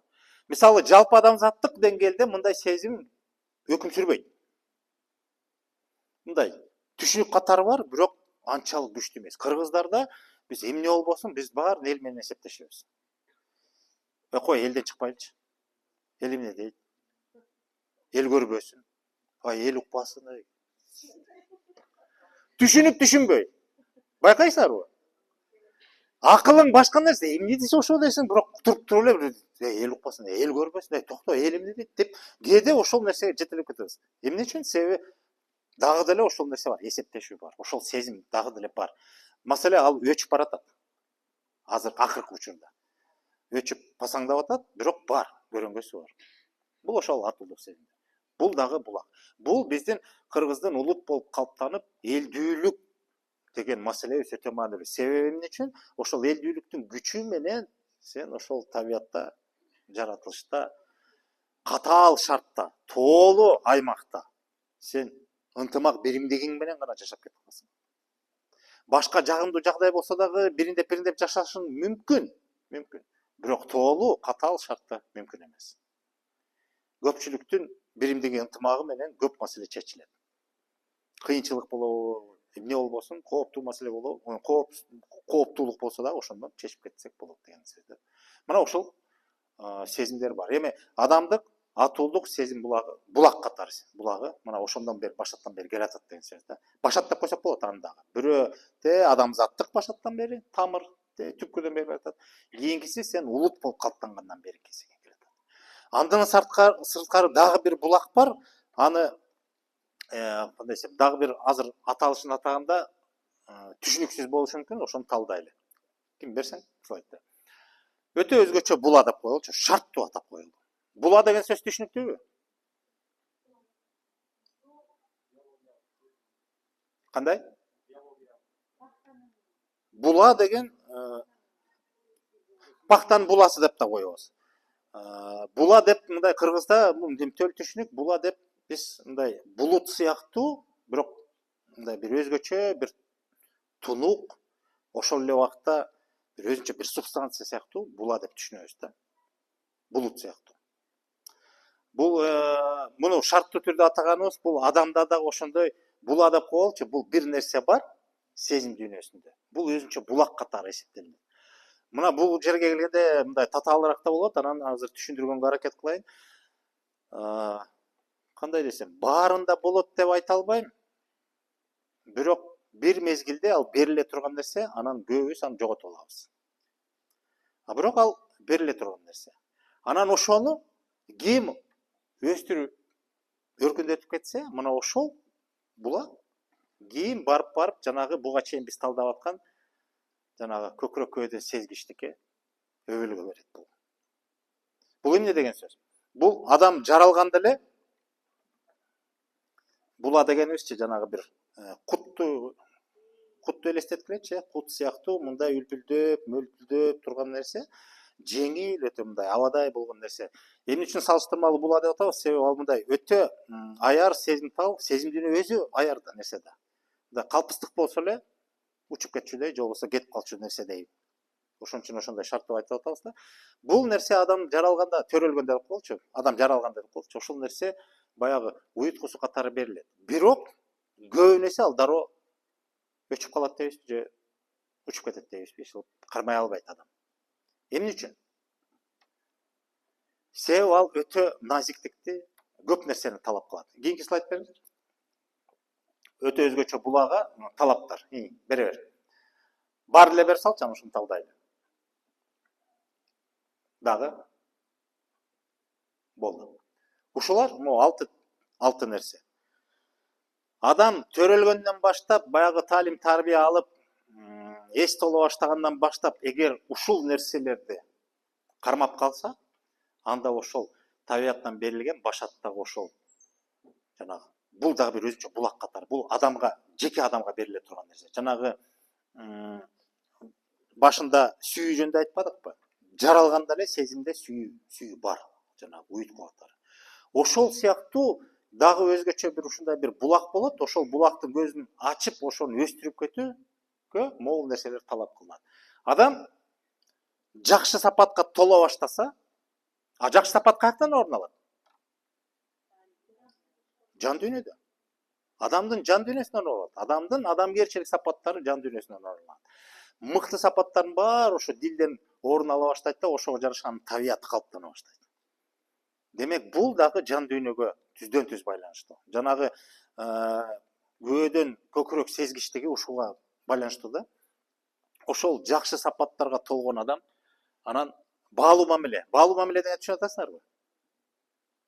Эмне деген сөз? Ар нерсени мындай мамиле курууда, мамиле өзү эмне? Алака, катыш мамиле. Баалуу дегенде адамдын, мисалы эки адамдын ортосунда мамиледе кайсы убакта баалуу мамиле болот? Эгерде адам башка адамды баалай билсе, анда мамилеси оң болот. Баалабаса мамиле бузулат. Адамдын бир сөзсүз түрдө бир баалай турган нерсеси, жакшы сапаттары бар да. Ошону мындай көрө билип, тааны билип, ошону баалап, ошого жараша туура мамиле жасаганда, мына ошондо адамдын сезими мындай, бул жасалма болбойт. Бул баягы кандай десем, кээде адамдын мамилеси баалуу мамиле болгону байкалат да. Адамдын өзүн баалап туруп, ошого жараша мамиле кылат. Кээде адамдын кызматын баалайт учурдагы. Кээде адамдын тууганчылык байланышын баалап туруп мамиле кыла баштайт. Адамдын өзүн эмес. Ушул аркылуу чакка жетсем болот, ушул аркылуу тиги менен таанышсам болот деп, анан мамиле кура баштайт. А кээде адамдын өзүн баалап мамиле кылат. Силер ошону байкайсыңарбы? Мына ошол жанагы була кайсы учурда күчтөнөт? Эгерде адамдын өзүн баалап туруп, ушундай баалуу мамиле кура алганды билип, ошол мамиле менен жашаса, анда ошол нерсе мындай орун ала баштап, гүлдөй баштайт, же өсө баштайт. Өзгөчө даярдык. Өзгөчө даярдык деген бул эми даярдык дегенибиз кандай? Адамдын ошол жан дүйнөсүн өстүрүп атканда ошо тазалык, аруулукка берилүү да. Ошону кармануу. Тазалык деген кенен түшүнүк. Ойдун тазалыгы. Биринчи эле чу дегенде. Ойдун тазалыгына жеткен адам барбы? Өтө кыйын. Өтө кыйын. Ойдун тазалыгына жетүү деген сөзчү жаман ойду жолотпо. Жаманды ойлобо, жаманга алдырба деген сөз да. Ой деңгээлинде эле. Башка кыймыл аракет чечимди кой. Ойдо дагы кандай жагдай учур болбосун, ошого карата адамды ар кандай кыялгына жараша ар кандай ойлор кетип калышы мүмкүн да. Ойлор жаралышы мүмкүн. Мына ошондо дагы ойдун тазалыгына жеткен адам, ойдун тазалыгын, тунуктугун кармай алган адам. Бул болот. Бирок кыйын да. Ошол ойдун тазалыгына жетиш Бул баягы өткөн сабакта кайталоо иретинде. Бул эмнеге байланыштуу болот? Эсиңерде жан дүйнөнү өтүп атканда ойдун тамыры өзөгү каякта дедик эле? Дилде. Демек эмнеге байланыштуу? Жан дүйнөгө. Кайра келип туруп дегене биринчи көрүнөрбү? Жакшы сапатка толгон адам эгерде жан дүйнөсү жарыкка толсо, ал ою дагы ошентип жаман ойду жоготпойт. Демек ойдун тазалыгына, тунуктугуна жете алат. Кайра келип ошондон башталат. А ошол жакшы мамиле, жакшы сапатка толгон адам адамды баалай билип, анан баалуу мамиле кура алат да. Ошондон анан жанагы даярдык деген нерсе эмне? Адамдын баягы эми бул даярдык деп өзгөчө даярдык деген нерсе ошол башка нерсеге алдырбай, тазалыкты, тунуктукту сактап кармап калуу деген сөз да. Биринчиси, экинчиси бекем болсо, үчүнчүсү ошо менен иштей баштайт. Сезимталдык. Бул эмне деген сөз? Сезимтал адам дейбиз. Кандай адамды сезимтал адам дейбиз? Күнгү жөнөкөй турмуштагы көрүнүштө. Кандай? Боорукер дагы. Мындай жөнөкөй түшүнүктөр да. Мисалы.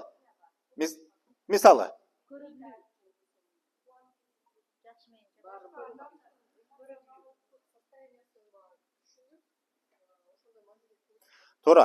Чөйрөдөгү кандай нерсеге кабылбасын тышкы чөйрөдө, ошол сезимди дароо өзүнө өткөрө алган. Бирөө кубанып атса, аны менен кошо тең кубанган адам. Бирөө ыйлап атса, кармана албайт, кошо ыйлашып кеткен. Бирөө кыйналып атса, кошо кыйналат. Эми кыйналып деген мындай маанидә, бир иш кара жумуш жасап атса кыйналып атпайбы? Жөн тура албайт, кошо киришип кетет. Кошо кыйналат, мындай. Не кереги бар дегенде ойлойсуң. Жок, кошо кирип кетет. Сезимтал деген ошол, сезип атат да кыйналып атат. Анан мен кантип тура алам? Кой, жардам берейин деген маанидә кошо өзү кыйналышат анан. Бирөө түйшүк тартып атса, кошо аны менен түйшүк тартышат. Демек, жана асан кайгыда. Түшүнүп атасыздарбы? Бул эмнеден келет? Бул кайра келип туруп эле башаттан башталып атат. Бул өзү кезеги менен топтолуп аткан нерсе. Ошондой жакшы сапатка толгон, ошондой таза, аруу, тунуктукту кармаган адам башка бирөөнүн сезимине кайдыгер боло албайт. Башка адамдын сезимине ортоктош болуу, ошол акыбалга келүү, ага жардам берүү жана алуу берүүдөгү бергенин, арнаганын өзүн. Бир сөз менен айтканда сүйүүдөгү адам. Сүйүүдөгү адам камкор болот. Өзүн арнай билет.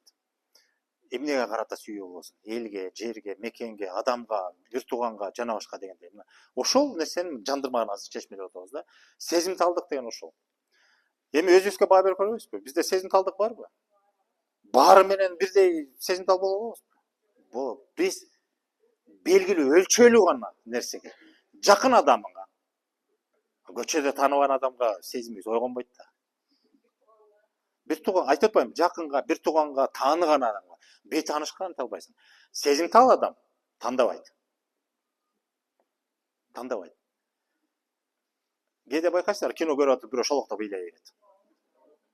Сезимталдык деген ошол. Ошол окуя ал сенин элиңе деле тиешеси жок. Ал сенин мезгилиңе де тиешеси жок. Бирок бирөөнүн азабын көрүп туруп, тынчала албай кошо аны менен ыйлаттап отурса, демек ошол сезимталдык бар. Жок, гипер башка. Маселе сезимталдык деген мындай. Адам сезиши мүмкүн бир нерсени. Гиперчувствительность баарын сезет, туят, бирок реакция жок болушу мүмкүн. А ошол болгон сезимге ортоктош болуп аралашып кетүү бул сезимталдык. Бул башкача. Балким бул сөздүн айталышы сезимталдык деп эле койдук, мындай андан ары чогулуп мындай кандай десем, аталышы мүмкүн бир эле сөз жетишсиз болуп калгандыр. Мен айтайын дегеним бул сезимталдык деген ошол сезимге ортоктош болуп кетүү. Сезимге аралашып кетүү. Ошол сезимди кошо тартышып кетүү. Сезим деген эмоция да. Гипер эмоциональный деген же болбосо мындай болушу мүмкүн. Адам баарын көрөт, туят, сезет, укпаганды угат, көрбөгөндү көрөт, бирок эгерде эч кандай аракет коштолбосо, анын пайдасы барбы? Адам жанагындай бул жанагы өзгөчө була, мол талаптарга жооп берсең, ошол өзгөчө була сенде өнүгөт өсөт да, ошол сага сезимдин бир өзгөчө булагы катары сенин сезимиңди байытып турат.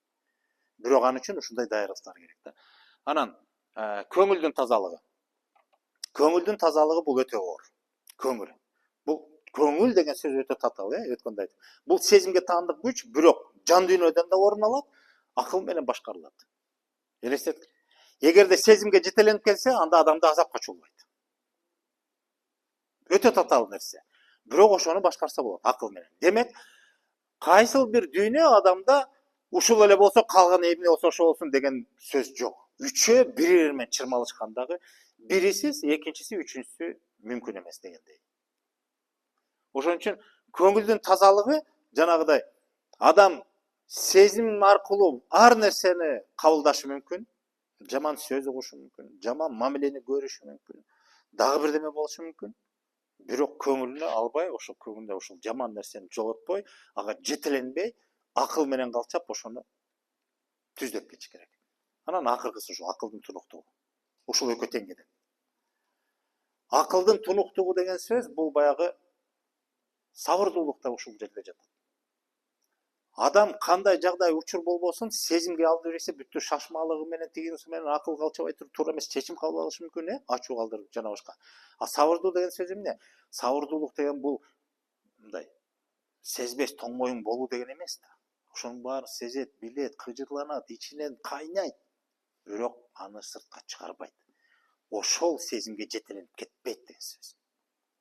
Сабырдуу болду деген сөз кээ бирлер айтат го, бирөө бирдеме болсо эле тутуган чуу болуп кыйкырып, өкүрүп, бакырып, бир орун таппай эле чуркап жүрсө, бирөө тынч эле отурат. Тынч отурган киши келе сон эмес.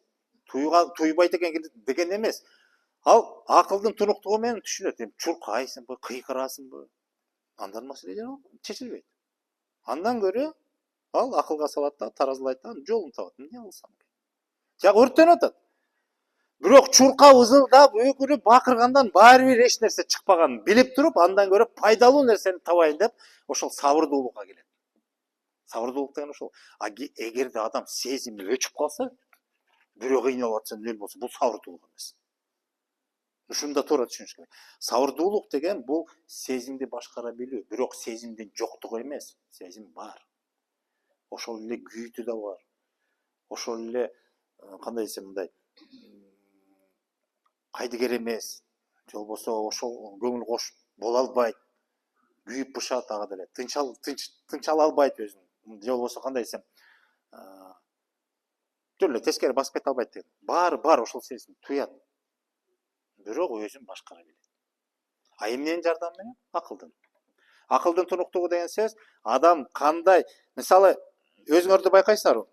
Акылсыз деп айтпайбыз, баарыбыз эле акылдуубуз, акыл бар баарыбыз, Кудай шүгүр. Бирок тунуктугу деген эмне? Ошол сезимге таандык болгон кайсы белгилүү бир учурларда биз сезимге алдырып, же болбосо сезим каалайбызбы, каалабайбызбы өзүнүн ишин баштайт, иштейт. Ошондо адамга терс кабылдоолор келе баштайт дагы. Ошол учурда акылды башкара билбеген адам, акылы бар, бирок акылдын тунуктугуна жете элек. Акылдын тунуктугу деген сөз сезимдин туура эместиги ал акылды бузбайт. Кебелбейт акылы. Болбосо акыл бар. Акылы жок деп айта албайбыз. Акыл бар, баарыбызда бар. Бирок ошол акылды кандай учурда, керек учурда эч козгобой туруп, мындай бир бузбай туруп, өзүнүн сайынан дейбизби, же өзүнүн бир нугунан чыгарбай туруп, туура так чечим чыгара билүү, бул ошол акылдын тунуктугу, ал болсо ошол көңүлдүн тазалыгы менен шайкеш келет.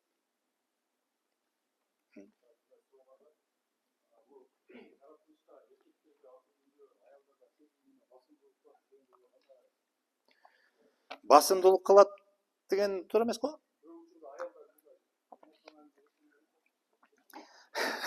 Бул табигый өзгөчөлүк. Табигый өзгөчөлүк. Эми могу психологдор да көп айтат. Мен деле кайсы бир сабактан айттым, тамашалап, Өзү мындай кааласак да, каалабасак да, бирок ошондой көрүнүштөр бар. Жана жөнөкөй эле турмуштук мисал айтышат го. Аялдар бир убакта 3-4 ишти жасап кете берет. Өзгөчө кечинде жумуштан кийин тамак жасап атат, бирөө менен телефон менен сүйлөшүп атат, ар жакта дагы бирдемеси турат, аны да жасап тийип качты болуп, жагына кир салып койгон, аны да карап турат, мал менен барып аны да жая коет.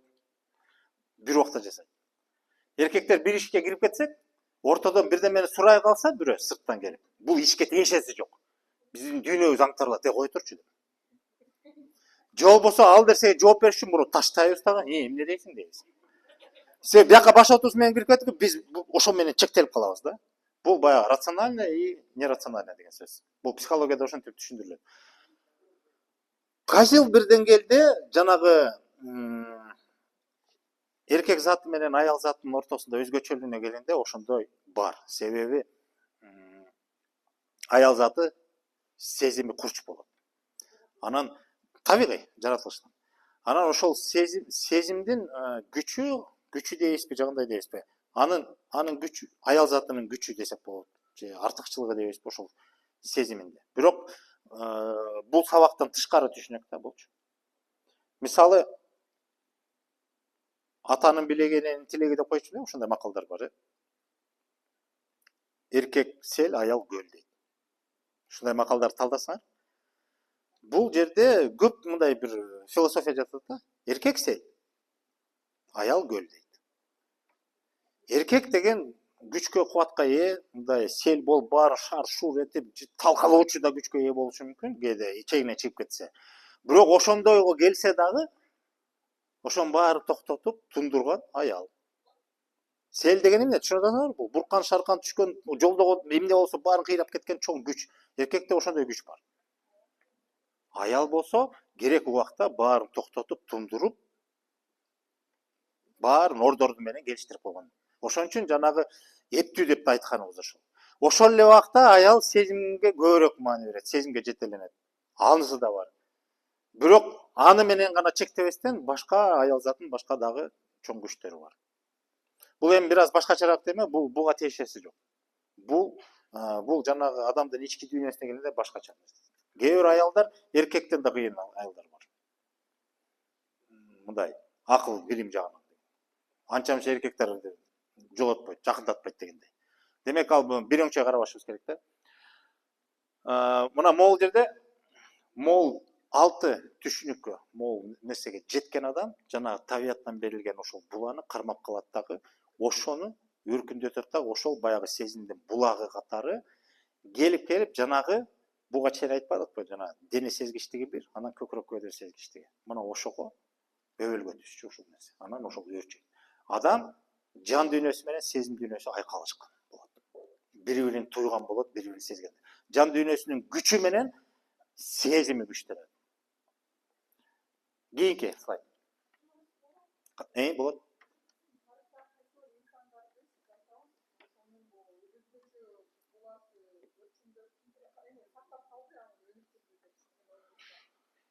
Кандай десем, мисалы ошол жанагы могул артка берсең, артка.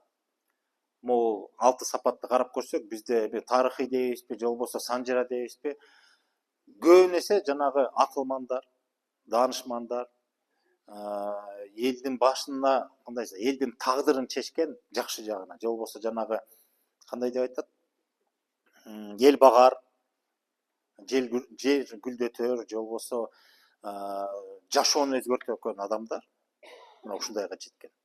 Ошол эле Манасты карагылачы. Бакай, данышман катары. Акылман, данышман, көсем дейбиз. Ушунун баары бар Бакайда. Бир көрүп адамга сын берип атат, баасын берип атат. Ошого жараша чечим чыгарып атат, кеңешин, акылын берип атат. Буркан шаркан кайнап аткан жагдайда келип, сабырдуулугу менен келип туруп, туура бир сөз менен таасын айтып, маселени чечип коюп атат. Мисалы ошондой сыяктуу. Ал эле Манаско биз үчүн баягы өтө бийик, мындай кол жеткис дүйнө сыяктуу сезилет. Кичээки эле жашоодогу мисалы ошол эле акелер дейбизби, же могу эл баатырлар, мекен чегинде турган кол башчылар деле баары дебейм, бирок кээ бирлер ушундайга жеткен. Данышмандыкка жеткен. Калыгул бул касиеттүү адам болгон, албетте бул нерсе аныкы ошо касиеттин күчү менен бул өрчүгөн. Бирок касиетке бирок көрүнөрү Кыргызды талдай келгенде биз касиетке чөмүлүп жашаган элбиз да. Ал кезде баары эле касиет дүйнөсүн тең кармагандар болду. Бүгүн эле биз алыстап калдык да. Болбосо ушул нерсе кайсы бир деңгээлде касиеттин күчү менен дагы буга жетет да адам. Кээ бир адамдар ушунун күчү менен касиетти өзүнө жакындатат, байырлатат. Ошондой да болушу мүмкүн. Эки жактуу да. Биз касиет темасын өткөндө эсиңиздерби, байыралган касиет деген бар. Байыралган касиет деген бул адам өзү келип байырлатат касиетти. же болбосо касиет өзү келбейт ага. Касиеттин баягы жолу боюнча же дареги боюнча айткандай ыйгарымдуу касиет бар. Бул тагдыр, Кудай деп коесузбу, жараткан дейбизби, же тагдыр өзү мындай ыйгарат да, мына бул адам ушундай болот, болду. Бул жана тубаса манашчылар дейбиз, ошол эле олуялар, булар ыйгарымдуу касиет болот. Түштөн көрүп манас айтып атпайбы? Эч ким оюнда жок. Бирөө барып бир академияны бүткөн жок, диплом алган жок, окуп үйрөнгөн жок. Берилет ага. Каалайбы, каалабайбы өз эркине таш, бул ыйгарымдуу. Тукум кубалаган же тукумдан келген касиеттин түрү болот. Ал башка. Ата тегинде болсо баласына өткөрүлөт. Ал түшүнөбү, түшүнбөй ал башка маселе, бирок өткөрүлөт. Байырлаган деген сөз адам өз күчү менен, өзүнүн жан дүйнөсүнүн арулугу, тазалыгы менен, акылдын тунуктугу менен жүрүп отуруп, ошол касиет дүйнөгө жакындайт, же касиет дүйнө ага байыр алып келип, анан касиетти ыйгарып берет. Ыйгарып эмес, ага берет. Касиетти жакындатат өзүнө. Бул адамдын өзүнө да байланыштуу. Демек, могул нерсе эки түрдүү болушу мүмкүн. Же касиеттин жардамы менен бул нерсени карматат, же болбосо ушунун жардамы менен касиетти өзүнө чакырат. Ошондой деп да талдасак болот. Ал башкачараак го. Ал жакшыга жанаш дегендей да. Жамандан адаш. Болот, албетте болот да. Кийинкиге кезек берели. Слайд. Адамдын көңүлү, жанагы көңүл дегенде кайра эле көңүлгө келип атабыз. Баарын эле берип салчы. 3, 4. Сезим дүйнөдөгү орду, жан дүйнөдөгү орду, анан акыл дүйнөсүндөгү орду. Көңүлдүн. Көңүл жөнүндө сөз болду. Көңүл өзү сезим дүйнөгө таандык, бирок тиякта да биякта да баарында орун алып келди деп. Жантан бери айттым, мен буну мындай жыйынтыктап коеюн. Эң жакшысы ушул 3 дүйнөнү тең алып, 3 дүйнөдөн тең өзүнүн ордун ээлеп калса көңүл, анда адамдын ички дүйнөсүнүн төптүгү келет. Ошол ар бир дүйнөнү бири бири менен байланыштырып, төптүгүн камсыздачу бул ошол көңүл. Ошол көңүл башаты сезимден, ал жан дүйнө менен тыгыз байланышат башатынан, анан акыл дүйнө өрчөгөндө акылга да кошулат. Ошол акылдын жардамы менен көңүл жан дүйнө менен сезимдин ортосун көпүрө түзүп берет. Көпүрө эмес, экөөнүн шайкештигин алып келет. Ошол экөөнүн шайкештиги жанагы көкүрөк көөдөндөгү сезгичти ойготуп күчтөп атпайбы? Экөөнүн шайкештиги жан дүйнө менен сезим дүйнө. Ошону башкара турган акыл болуш керек. Себеби акыл баарын таразылап, сезим кабылдаган нерсени жан дүйнө менен кабылдатып, экөөнү теңдик алып келе турган нерсе акыл жардам берет. Себеби жан дүйнөнү көп учурда биз тааныбайбыз, бирок акылдын жардамы менен, күчү менен биз өзүбүздү да тааныйбыз, өзүбүздүн жан дүйнөбүздү тааныганга аракет кылабыз. Тиешелүү билим алабыз, таалим алабыз, маалымат топтойбуз, тажрыйба алабыз, байкайбыз, талдоо жүргүзөбүз, иликтейбиз, салыштырабыз, жүрүп отуруп, анан дароо оңой эмес, жанагы суроо берилбеди, эмне кылыш керек, жан дүйнөнү кантип тааныйбыз дегенде. Бул мындай азыр эле барып туруп эшикти ача калып туруп тетиңде барсаң, анан солго кайрылгандан кийин 500 метрден кийин барып табасың дегендей сөз эмес да. Өтө кыйын нерсе. Ошону таануу, өзүңдүн жан дүйнөңдүн эшигин ачып, ошол дүйнөгө чөмүлүп таануу, бул өтө чоң иш. Ага албетте билим керек. Ага көп билим керек. Жашоону баалоо керек. Анын үчүн жашоону тааныш керек. Адам өзүнүн ички дүйнөсүн качан тааныйт? Адам сырткы дүйнөсүн тааныганда ички дүйнөсүн тааный баштайт. Биз ойлоп атабыз, ички дүйнөсү ал бизге эле таандык нерсе да. Вот тышкы дүйнө биз үчүн керемет дүйнө десе, түшүнүксүз, тааныксыз, мындай таанып бүткүс деп элесе де. Жок, тескерисинче, тышкы дүйнөнү тезирээк тааныйбыз. Себеби ал сырттан туруп байкап атабыз, салыштырабыз, иликтейбиз, баа беребиз, тааныйбыз. Ички дүйнө кыйыныраак. Сырткы дүйнөнү көрүп туруп жашоону, же болбосо сырткы дегенибиз кандай? Башка адамды көрүп, башка адамдын жүрүм туруму, адеби, сүйлөгөнү, иши, кызматы баары таразылап туруп, таанып, ушундай турбай деп, анан өзүңдөн издей баштайсың. Мен кандай? Ошентип өзүңдүн жан дүйнөгө жолду ошентип чабабыз. Аны ошол жолго туура багыттап жеткире турган акыл. Баамдоо, аң сезим, аңдоо, талдоо. Демек, 3 дүйнө тең өзүнө тиешелүү болгон толук кандуу кызматын өтөш керек. Ошондо гана биз үчөөнүн төптүгүнө жетебиз. Анан төртүнчүсү могу башаттагы көңүл. Бул дагы бир башкача көрүнүш бар. Эмне деген сөз башаттагы көңүл?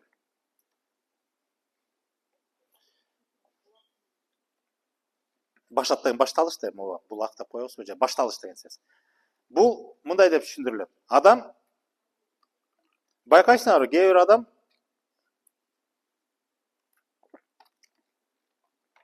төрөлгөндө эле түнт болот. Болобу ошондой адамдар? Мезгил өтөт, ооба эми биз бар психологияда интроверт тиңдей дебейсиң. Мен кыргызча эле жөнөкөй айтайынчы. Түнт болот адам. Кабагы ачылбайт. Мындай карасаң, жагдайы, үй бүлөсү, жашоо шарты, эмне дейбиз дагы? Жалпы жашоо деңгээли, мамлекеттеги акыбал дурус эле, жакшы эле да. Тиги кабагы ачылбайт, кар жаап турат. Жай кышы, күнү түнү. 365, 24, 7-24 дегендейчи. Болобу ошондой адамдар? Эмнеге байланыштуу?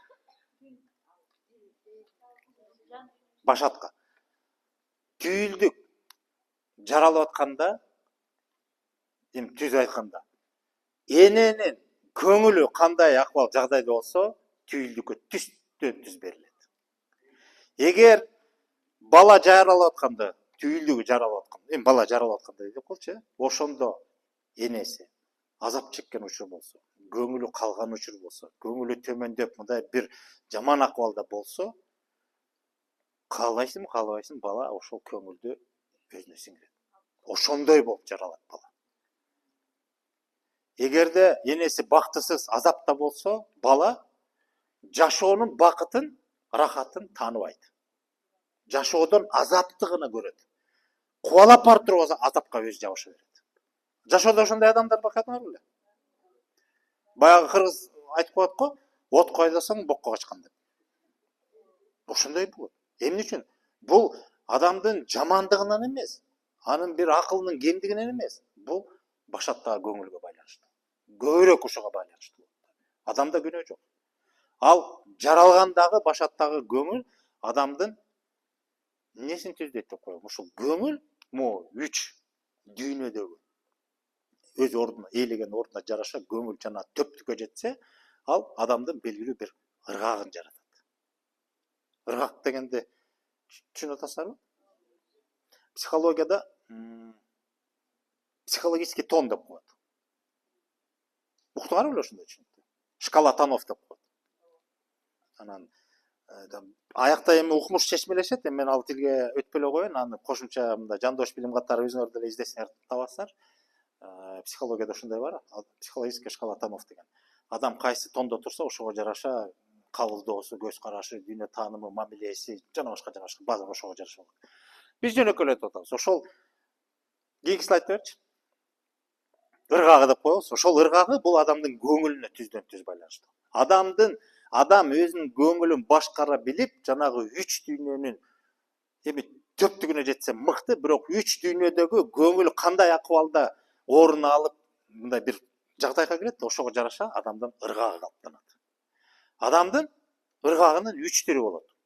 Көрсөтпөй туралы суроо берейин. Кандай ыргак болушу мүмкүн деп ойлойсуңар? Ошо көңүлгө жараша. Кубаныч, кайгы, сүйүү. Дагы ыргакпы?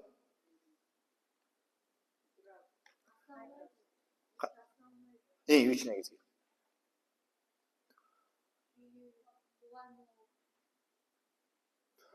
Сүйүү ыргагы болобу? Кандай ыргак сүйүү ыргагы?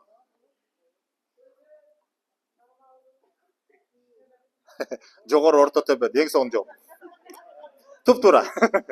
Бирок мындай. Ал туура айтасыз, деңгээли боюнча ошондой, бирок мындай аталыш боюнча. Кем бере берели? Дароо эле барып салчы. Ыраазычылык, шүгүрчүлүк, нараазычылык деп коелучу. Мүмкүн силер айткандай сүйүү, кубаныч деп атабызбы, кайдыгерлик деп атабызбы, бирок мындай жакшыраак түшүнүктүү болот да. Ушуну түшүндүрүш үчүн мындай бир жөнөкөй эле икая айтайынчы. Икая деген түшүнөсүңөр да? Притча деп коет го орусча, икая деп коебуз. Бир киши акылманга келип айтыптыр да. Ой, мен жашоом жакшы, баарына ыраазымын. Сону малым өрүшмө батпайт, эгиздеп сегиздеп жылга төл букмуш байып эле жатам, такыр мындай санагы да жеткис болду деп анан өзүнчө бир кайгы тартып атат да, ушул байлыктын да сурагы болот, анан ушунун баарын эмне кылам, ушуну канткенде ушул токтойт мындай деп бир акылмандан сурап турду. А эмнеге антип атасың десе, эми мунун деле ушунча байлыктын баары мага керек, мага анчалык кереги эле жок да. Эмне кылсаң ушул токтойт. Анда сен ыраазычылыгыңды токтот дейт. Кантип ыраазычылыгың токтойт? Кудай болгон ыраазычылыгыңды токтот дейт да. Анан кантип токтойм, сегиздеп берип атса ыраазы болосуң да, ушуну баарын берип атса, тагдыр Кудай жашоо өзү берип атса, ыраазы болосуң, анда сеники ошол ойдон улана берет дептир. Дагы бир киши келет экен ошол эле акылманга. Мен жашоом жаман кыйналып тажап кеттим. Азап чегип, кыйналып, чарчап, чалыгып жашоодон түгүлө баштадым дейт. Канткенде жашоом оңолот дептир да. Анан тигини карап туруп, сен ыраазычылыгыңды көбөйтчү дептир. Ой, эмнеге ыраазы болом? Менин баш калкалагым ушу жалгыз таардан эчтеким калбай калды мындай. Жылаңачмын десе, шамал куюм болуп келип ошол таарымды айдап кетет. Бар нерсесин да алдырып кетет.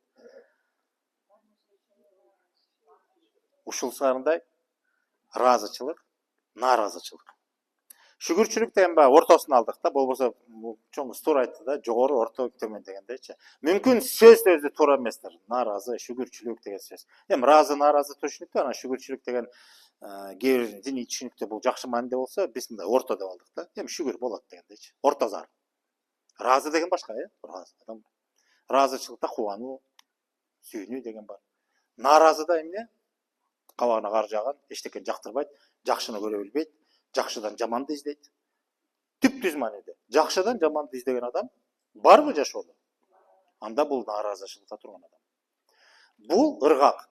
Бул жанагы көңүлдүн, адамдын ички дүйнөсүндөгү, үч дүйнөдөгү өзүнүн эгерде нааразычылык жөнөтсө, анда ал төптүгү бузулган. Ал жерде көбү нерсе сезимге байланган, жан дүйнөсүндө укпай калышы мүмкүн, акылга такыр иши жок. Сезим менен чектелип калган көңүл болсо, бул адам нааразычылыкта. Жанагы бир терезеден бир көрүнүштү көрүп аткан эки адам жөнүндөгү сөз. Бирөө нааразычылык ыргакта турат, баткак менен лайдан башка эчтекени көрө алган жок. Бирөө болсо жашоонун жандануусун көрүп атат. Болбосо жөн эле нөшөр жеп атат. Көрсөң? Ыраазычылыкта турган адам эмне болбосун ошонун ичинен жакшысын издеп табат ал. Сөзсүз таппай койбойт, табат. Себеби ал ыраазычылыкта турат. Ал жашоого ыраазы. Кандай адам жашоого ыраазы болот? Бактылуу, оптимист. Дагы сүйүүгө бай адам. Бардык нерсени сүйүү менен карайт ал. Жамгыр төгүп атса да ошону сүйүнүп туруп, кубанып туруп кабыл алып атпайбы? Себеби жамгыр табияттагы кубулуш катары анын маанисин да түшүнөт, билет. Ал жерде акылы да иштеп атат. Анан ошого ыраазы болуп атпайбы? Кудайым берип атат. Мына жамгыр жаады, эми жер көктөйт деп. Нар жагын кубалап көрүп атат. Жакшыны таап кетип атат. А нааразычылыкта адам кандай? Ооба, ал ошол жамгыр жаап атса, ал өзүнүн учурдагы акыбалына эле карайт да, ага жакпайт жамгыр. Ушинтип эми тышка чыксам баткак эзилме, анан жууш керек кир. Азап деле көрүп атат алчы. Жашоону тааныбайт ал, жашоодогу процесс менен иши жок. Ал өзүнүн каалоосу боюнча жаап же жаабай атканы менен иши да жок. Буйрук да, бул Кудайдын буйругу да жаап аткан. Бул табияттын бир көрүнүшү да, бул мындай ырааттуу кезектеги бир кезек-кезеги менен боло турган бир көрүнүштү, кубулушту дагы ошону дагы түшүнбөй атат. Кабылдабай атат, түшүнмөктүсүн, ага каршы ал. Жок, эмне үчүн? Мен аны каалабайм, мага жакпайт.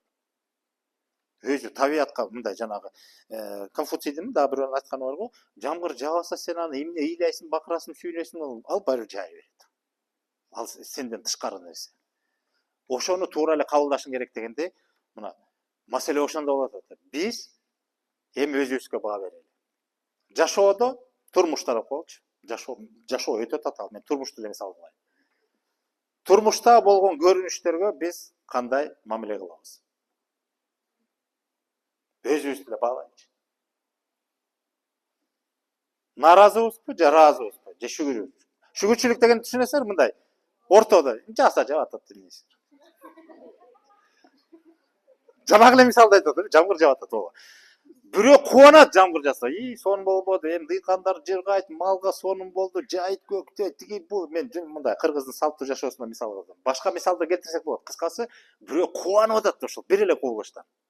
Сонун. Бирөө нааразы, баткакчылар, эми эшикке чыга албайм, тиги ушум калып калды, өлтүрдү, болду, кечиге турбайм, кредиттен кутулбай атканда бунусу дагы кошулган турбайбы деп өзүнүн турмушуна чөмүлүп кетти.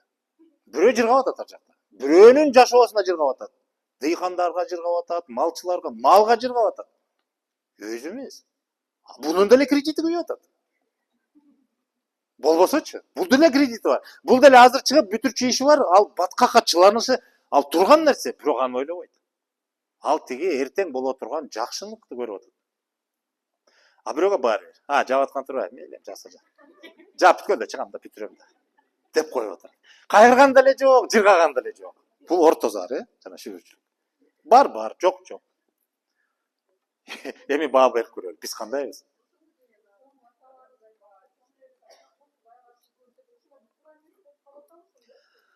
Жок, эми айтып атпаймынбы, ушу бул диний түшүнүк боюнча шүгүр деген эми Кудайга шүгүр дегендичи көбүн эсе кабыл алдык дегенди түшүндүрөт да. Каршы эмеспиз деген. Кудайга шүгүр. Болот. Жазганды көрөбүз деген мааниде да. А кубанганда ыраазымын Кудайга дейт. Мындай сөздүн айтылышында байкасаңар, мындай контекстте деле сезим жатат да ал жердечи. Шүгүр дейбиз го. Кандай турасыз? Шүгүр деген жакшы. Кыргыздын жакшысы да жаман болуп атса да жакшы дейбиз го, ошол мааниде. Мындай наалыбайбыз, арыз мун айтпайбыз, жакшы, шүгүр. Эгер чындап жакшы болсо кандай сен жыргайт, сонун, ыраазымын, укмуш деп төгүлүп кетебиз го. Ал бул башкараак. Ошон үчүн шүгүрдү деп биз ошого бул делечи, бул эми академиялык бир мындай аныктама эмес, жөн эле мындай салыштырмалуу түшүнүк деп берип атабыз. Негизгисин маңызын түшүнүп атасыздар да. Ыраазычылык, нааразычылык, анан ортодо. Жанагы жогорку, ортоңку, төмөнкү деген. Эми кайра суроо берейин. Ким өзүнө баа бере алат? Ким кайсы ыргактан? Өзүңөргө баа бере аласыздарбы?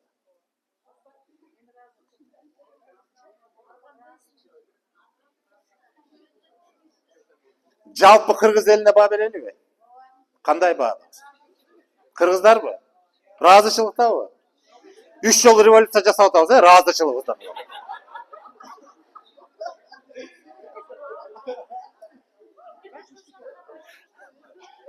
Мүмкүн азыркы учур ошондойго жеткендир, бирок жалпысынан бизде мындай, келгиле, биз баа бергенди да билели.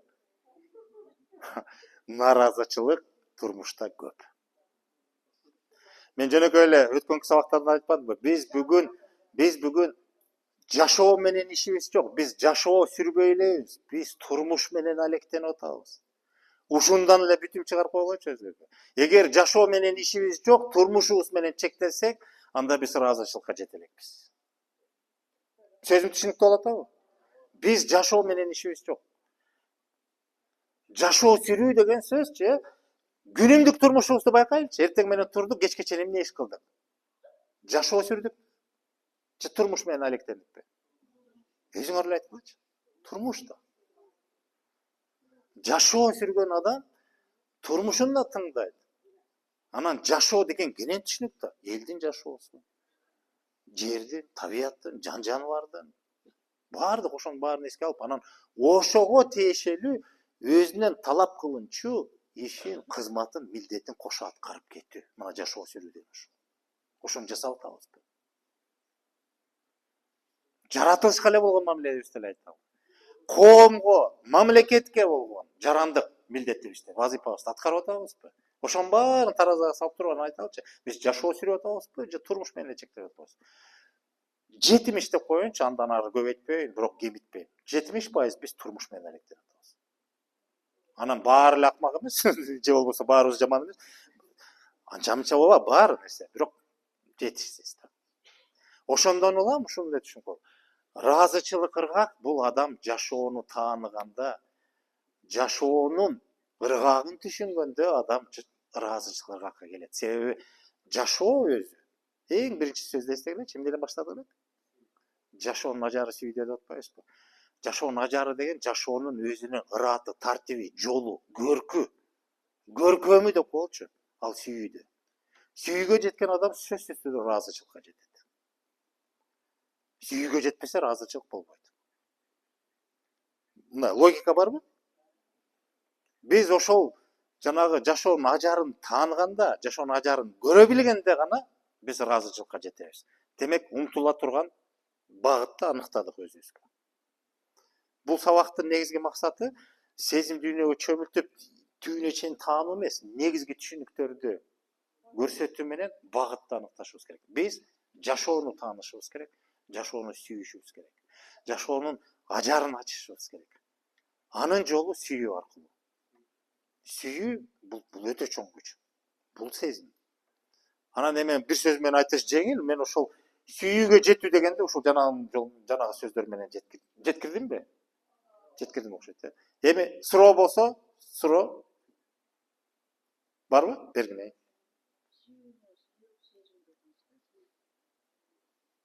Кандай? Жок, сүйүүнү сүйүктүк жок. Жок, мен мынтип айттым. Жан дүйнө деген сабакты өтүп атканда биз салыштырмалуу мындай түшүндүрүш үчүн салыштырмалуу мисал катары жан дүйнөнүн алкактарын биз идиш катары элестетсек, дил дитни этпейли. Ошол идишти толтурулган, ошол идишке толгон суюктук катары көңүлдү мисал кылдым. Көңүл, бирок көңүлдү өзү суюктук деп түшүнбөйлү. Мен муну мындай абстракттуу мисал катары келтирдим. Жанагы түшүндүрүш үчүн. Жок, сүйүү суюктук эмес. Ушундан анан жана бузук телефон ушинтип иштейт, Мураталиев айтты, сүйүү деген суюк экен десе, оокаттан жакшы тамаша болду бүгүнкү күнгө. Агай, сурообу? Адамдын көңүлү дедик. Ошол нерседе адамдын табити деген сөз бар. Табити бул көңүлгө тиешеси бар, бирок бир аз башкачараак да. Табити деген адам учурдагы кандай десем, жан дүйнөсүнө дагы каалоосуна жараша ошо эмнеге тартат, эмнени жактырат. Анан ал эмнеге жараша болот? Ал ошол кайра эле ошо жан дүйнө баалуулуктарына жараша, же жөнөкөй айтып айтканда баалуулугуна жараша, түшүнүгүнө жараша. Табити эмнеге тартып турат же тартпайт. Ошол. А көңүл ал тереңирээк түшүнүк. Көңүл жанагы үч дүйнөдөгү байланышын, мындай бири-бири менен болгон айкалыш байланышын түзүүчү күч да ошол көңүл. Кандай акыбалда болсо ошого жараша адамдын ыргагы калыптанат. Анан баса ыргак ал туруктуу эмес. Негизинен туруктуу, бирок аны өзгөртсө болот. Эгерде адам нааразычылык ыргакта турса, аны оңдосо болот. Кандай оңдосо болот? Кандай жол менен? Ким айта алат?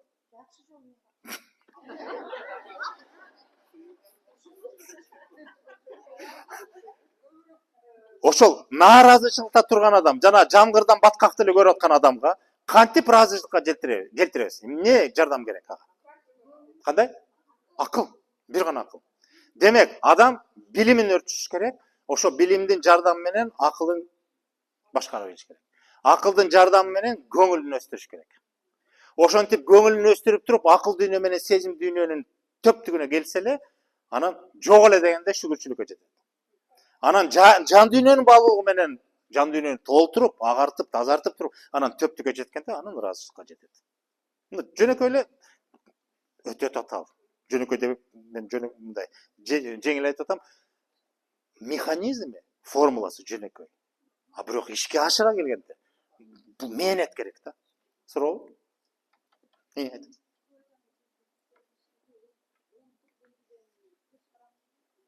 Улуттуктанбы? Кандай десем? Байланышы бар. Байланышы жанагы көкүрөк көөдөн сезгичтиги бул адамдын жан дүйнөсүнө тиешелүү да. Маселе кыргыздын жан дүйнөсү, анан башка улуттун жан дүйнөсү. Айырма бар да. Демек тиешеси бар. Улуттук баалуулуктарга тиешелүү.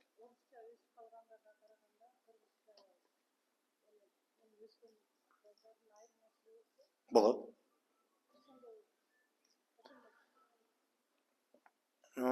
Татаал суроо, бирок аракет кылайын мындай. жан дүйнө жанагы көкүрөк өйдөн сезгичтиги жөнүндө суроо болуп атат. Ошол улуттук баалуулуктарга мүнөзгө тиешеси барбы жокпу дегендей мааниде да. Улуттук баалуулуктарды койчу бир сөз менен, же улутка байланышы кандай деп. Байланышы бар. Мисалы, ар бир элдин өзүнүн баалуулуктары бар. Ошол баалуулук кенен түшүнүк. Мисалы, адамдын жеке баалуулугу ал башка маселе. Улуттук баалуулук дегенде ал жерде жан дүйнөгө тиешелүү баалуулуктар бар болушу мүмкүн. Мисалы, намыскөйлүк, боорукерлик, жоомарттык, кеңпейилдик деген түшүнүктөр бул ошол барып туруп баалуулук катары анан адамдын мүнөзүндө калыптайт да, же болбосо сапатын берет да. Мына ошол кайсы элде баалуулугу эмне, наркы эмне болсо, ошого жараша жан дүйнөсү ошого толот. Кыргыздын жан дүйнө баалуулугу бир, ошол эле орус же башка улутту айтсак, коңшу, мисалы, өзбек эле же кайсы бир болбосо, Кытай деп коелу. Анын жан дүйнө баалуулугу кыргыздын жан дүйнө баалуулугунан айырмасы болот, сөзсүз түрдө. Анан ошого жараша жана көкүрөк көөдөн сезгичтиги ошо баалуулугуна жараша да болот да. Туюму. Анан сиз айтып атасыз, жанагы орусча чоңоюп калган бала менен кыргызча чоңойгон баланын жан дүйнөнүн айырмасы албетте бар. Жанагы жөнөкөй эле сөз, канча тил билсең дил билесиң деген сөзчү. Тилдин да орду ушул жерде да. Тил аркылуу дилге биз жол ачып атпайбызбы? Тилиң кандай болсо, дилиң ошого жараша болот деген сөз. Себеби тилдин аркасында эмне жатат? Жок. Тил деген эмне бул?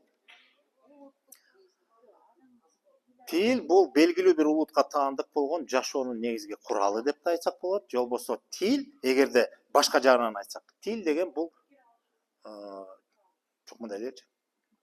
Кыргыз тилинде канча сөз бар болсо, бул өзүнчө чоң казына. Тилдин казынасы бул сөз менен эсептелет. Ошол казына ар бир сөз. Мен төл сөздөр жөнүндө айтып атам. Ошол тил өзү жараткан сөздөр. Ошол сөз, ошол бир түшүнүк. Ал түшүнүк жашоо тажрыйбадан келген түшүнүк. Жашоону тааныгандан улам келген түшүнүк. Мисалы, мен кайсы бир сабакта айттым билем, ындыны деген сөздү угабызбы, биз билебизби? Ындыны өчүптүр дейбиз, адамга карата айтылганда. Ушуну орус тилине которгулачы. Которбойт. Эмне үчүн? Жок, түз эле жооп бергилечи мында. Эмне үчүн ындыны деген сөз орус тилинде которулбайт? Себеби жок. Жок болсо анда эмнеден кабар берип атат? Түшүнүк жок. Эгерде түшүнүк жок болсо, демек эмне деп түшүнсөк болот?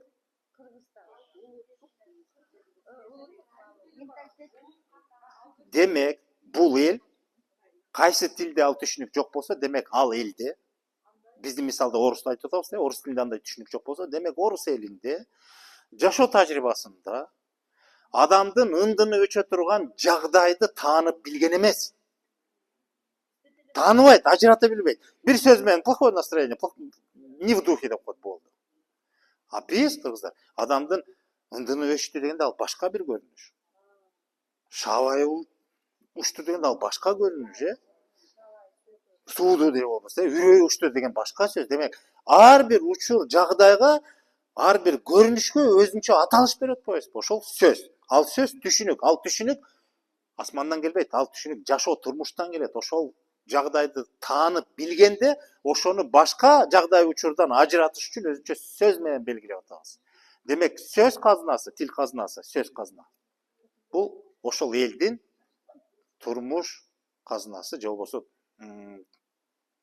тажрыйбасы, жашоо турмуш тажрыйбасы.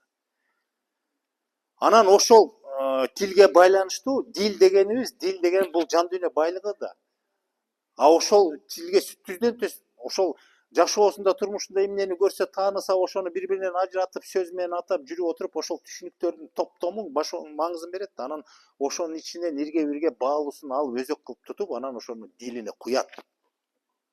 Ошон үчүн тил аркылуу дил жатат, тилдин ар жанында дил жатат деген сөз.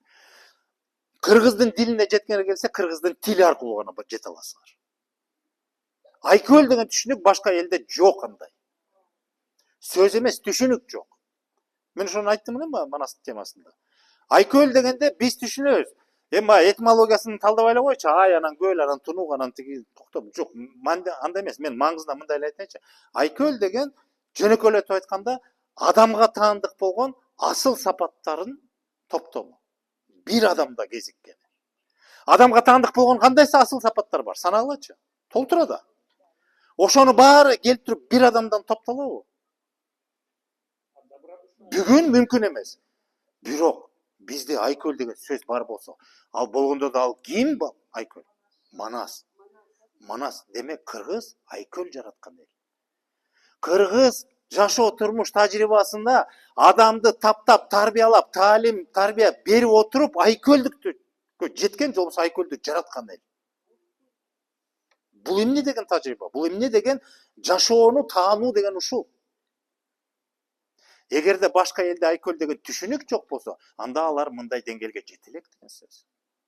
Эми мен муну кыргыздын артыкчылыгы дейинби, улуулугу дейинби, мен уялбай туруп айта алам мактаныш менен. Бирок ушуну менен биз башка бирөөнү басынтпашыбыз керек. Биз өзүбүздүн улуулугубузду ушундан тааныйлычы.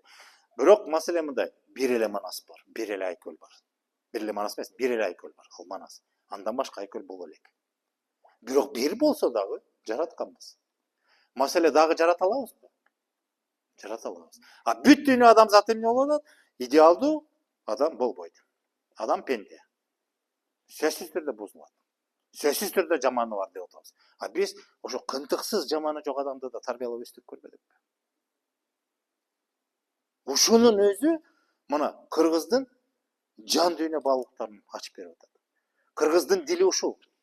Биз Айкөлдүккө жеткен элбиз. Биз Айкөлдүккө умтулуп жаткан элбиз, же умтулган элбиз дейбиз. Бүгүн бизге биз Айкөлдүккө умтулушубуз керек. Биз Айкөлдүктөн азыр Айкөлдүк эмес, азыр бизде мен кандай деп айтсам,